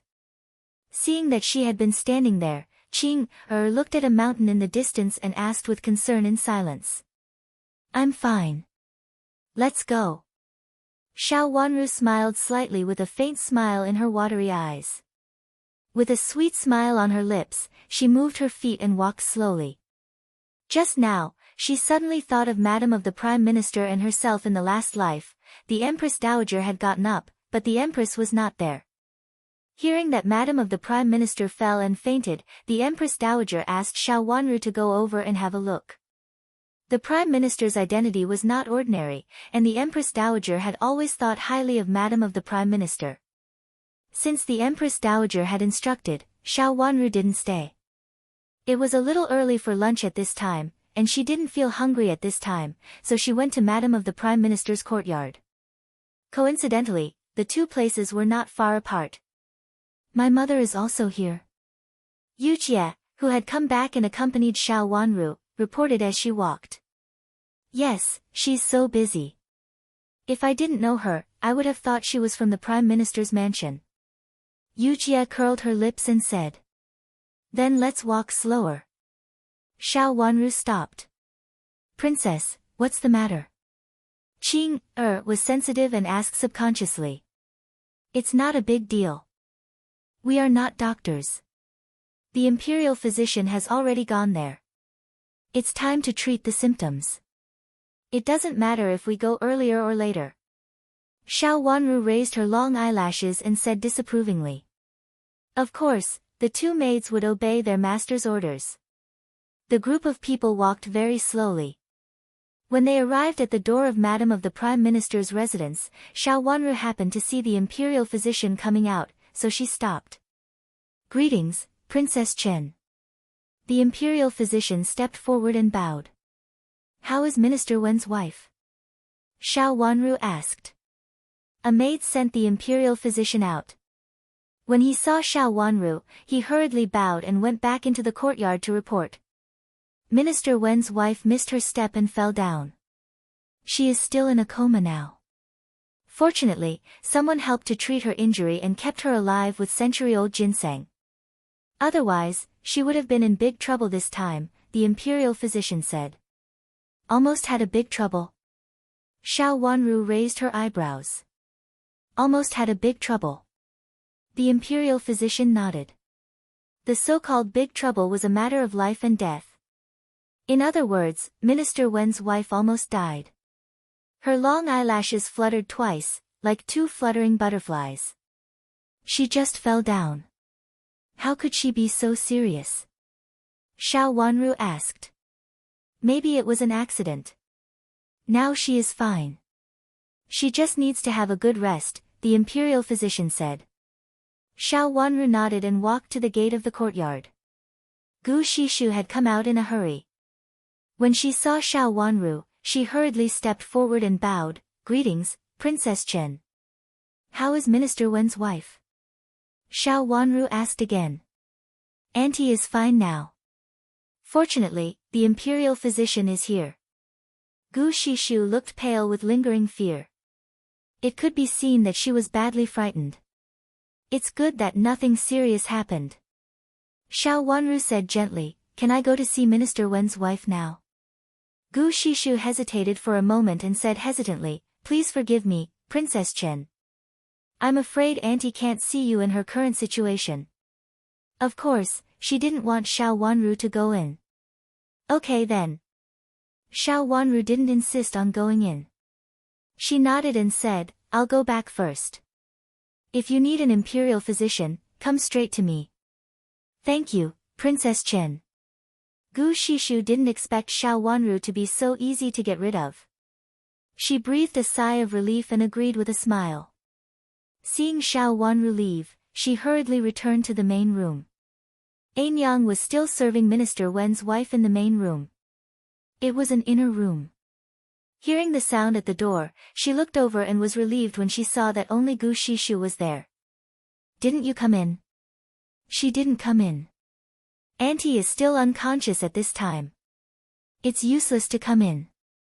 Gu Shishu raised the corner of her mouth indifferently and said in a low voice. She was very proud that Xiao Wanru was so easy to get rid of. It's good that she didn't come. Anyang nodded. Since she heard that Princess Chen was also there, she had been worried. She wanted to stay, but she didn't want to bump into Princess Chen. The best way was to ask Gu Shishu to block Princess Chen in front of the courtyard. Now it was just the right time. Gu Shishu's eyes fell on Minister Wen's wife, who was lying on the bed. Minister Wen's wife, whose forehead was wrapped with a heavy scarf, looked as pale as snow. There were faint bloodstains on the white scarf. Gu Shishu couldn't help but worry, is my aunt really okay? Don't worry. She'll be fine. Anyang comforted her, but she felt funny in her heart. It was Gu Shishu who did it. She was obviously an extremely cruel person, but she showed such a panicked and scared look. Who was she playing for? Gu Shishu was almost raised by Minister Wen's wife. Anyang originally thought that she had to persuade Gu Shishu again before she would do it. Today was the first day they went up the mountain, and there were still a few days to persuade Gu Shishu. Unexpectedly, in such a short time, there was news that Gu Shishu did it, so she didn't have to persuade her. She was someone who could be ruthless, yet she revealed such a weak and helpless expression, which made people feel sick of her. Will she really be fine? My aunt is so old. Gu Shishu cried and wiped her tears with a handkerchief. It's okay, it's okay. Minister Wen's wife will be fine. Anyang comforted her in a soft voice. One was worried, while the other was comforting, as if they were really worried. The people around Minister Wen's wife came in. Seeing their expressions, they all felt that they were really worried. When Minister Wen's wife woke up in the afternoon, Anyang and Gu Shishu were guarding by her bed. Both of them looked very tired.